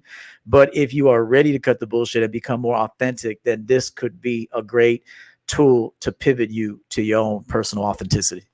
Yeah. All right. And for me, I just want, that's my side. Bad Santa got a lot of pussy, so I'm cool. He liked a lot of anal sex. He was Bad Sinner love fucking women in ass, and I don't know if you watched the Bad. Yeah, I saw. I love that movie. He was smashing bitches. All right, so thank you for the super chat. Right here, what questions should we ask ladies on a date, or it depends on what we need from her? What say you, my brother? It all depends on where you want the date to go. What if you don't? I've been on dates before where I didn't even like the broad. You know what I'm saying? I didn't really like her energy. So I just left it there. Like, hey, check this out. This has been cool, but I'm moving on with my night. So remember, it all comes back to the man. It begins and ends with the man. I'm gonna keep saying this till I'm dead. So if you are not feeling her and she's not adjusting to what you want. See, I can't tell you what you want. You can't ask two grown men, although I respected LL. You can't ask us what you want. You have to know what you want. So when you're with her, if it's a vibe you like, if there's a tension, a sexuality between the two of you that you like, you don't have to smash on the first date. I'm telling you right now, if you can't smash on the first date, cool. If you don't, it's fine. It's fine. Okay. But again, it all comes back to what kind of night you want to have. And is she the right person to have that night with? Simple as that. Absolutely, yeah. Look, again, when it comes to asking questions on a date, again, it's not about the questions; it's about the conversation. That's right. I don't. You can talk about anything, but you just got to learn how to talk, man. Once you learn how to talk, you'll be fine. It's just and Steve says this all the time. There's techno, there's R&B, there's jazz, there's country, there's neo soul, there's house, there's rap, there's oldies, there's Motown, there's every girl will bring you a different layer. What are you in the mood for tonight? Yes. Are you in the mood for a blonde haired country chick that wears boots?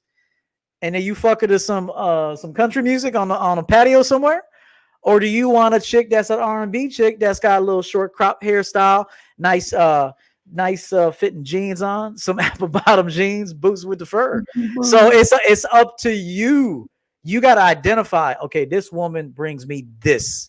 I'm in the mood for this. Just like some women are not qualified to go everywhere with you. They're not even qualified to be with you. Like, let's say you're going to an upscale place and you would like to have a woman accompany you. You can't grab no chick that don't even know how to communicate and she looks like she got a bad attitude. You shouldn't be dealing with her anyway. But what I'm saying is that she's not fit to go with you to that environment. So it all comes back to the man to know who's the best fit for what he wants to do. And Steve fully understands that. No, that's just, hey, dog, you nailing all that shit on the head, man. I mean, what more can you say about that? You hitting it all. So is there anything else that you need to cover? We need to cover before we wrap all this up, brother. No, just share the broadcast. You know, I would tell people if this is beneficial to you, I keep hearing, I got simp friends, I got simp family. Hey, maybe introduce them to the Champion Mindset on Monday nights. Let them know it's gonna, we're gonna punch them in the chest. It's not gonna be easy, and it might leave a bad taste in their mouth. Good. Chew on that shit for a while, because you need to. Your best interest it relies on it that you know the truth about things. So share the broadcast. There is no other broadcast like this. Okay, there's no other. Chew on that shit. Like I said, you better chew on that shit. And like they say, chew on and spit out the bones. So this is a broadcast that needs to be shared. It's not for everybody. We won't be super popular because there's too much man energy over here. Okay, just we don't want to be that popular. If we are, cool. If we're not, fuck it. We're good the way we are, because we already know this is not a message for everybody. But I would just say this: share the message with people. That's what I would say. Yeah, absolutely. Okay, guys, we appreciate you guys. Get with us, EO, as always. It's always a pleasure to talk to you, man. You are crazy as fuck. You crazy, brother. That's why I like being with you, man, because it's like this is effortless for us. This is fun as hell. It's like two lions that are just at the top of the mountain, just like just looking off the shit. Like, damn. So it's a beautiful feeling, man, to be around your kind. Yeah. I feel my nice. Yeah. Last. All right. This is it. We got to go. This is the last one. But I wanted to throw you because he's talking to you. What say you on this, brother? You see what he said? I got my first camel color coat for Christmas, and I bought a gray hat and scarf with it. I wouldn't put gray with camel. I would actually do like, believe it or not, I think a nice red would be really nice with a camel coat. As a matter of fact, I just bought a red cashmere turtleneck with a brand new camel coat that I have. So I if you want to be different, I would rock a nice dark red, not a fire engine red, but a dark red or a medium red turtleneck with that camel coat over and watch you get some looks, brother. There you go. All right, man. So we about to wrap this up, guys. Also for the man mindset, make sure you go ahead and let me hit that button real quick before we did. Guys, I appreciate EO, but guys, that's my dog, man. Much love to him. But guys, make sure you motherfucking hit subscribe and go ahead and hit the notification button. So next time we have a show, you'll get the updates. Also, subscribe to Coach EO. Great content. We appreciate you all. And we will definitely see you next Monday. I might do a show later on tonight. So keep your ears on the ground on that one. But EO, as for everything, go ahead and take us out this bitch, man. All right. We'll see you guys next week, man. Hope you soaked up that champion mindset game. We'll see you next week. Peace.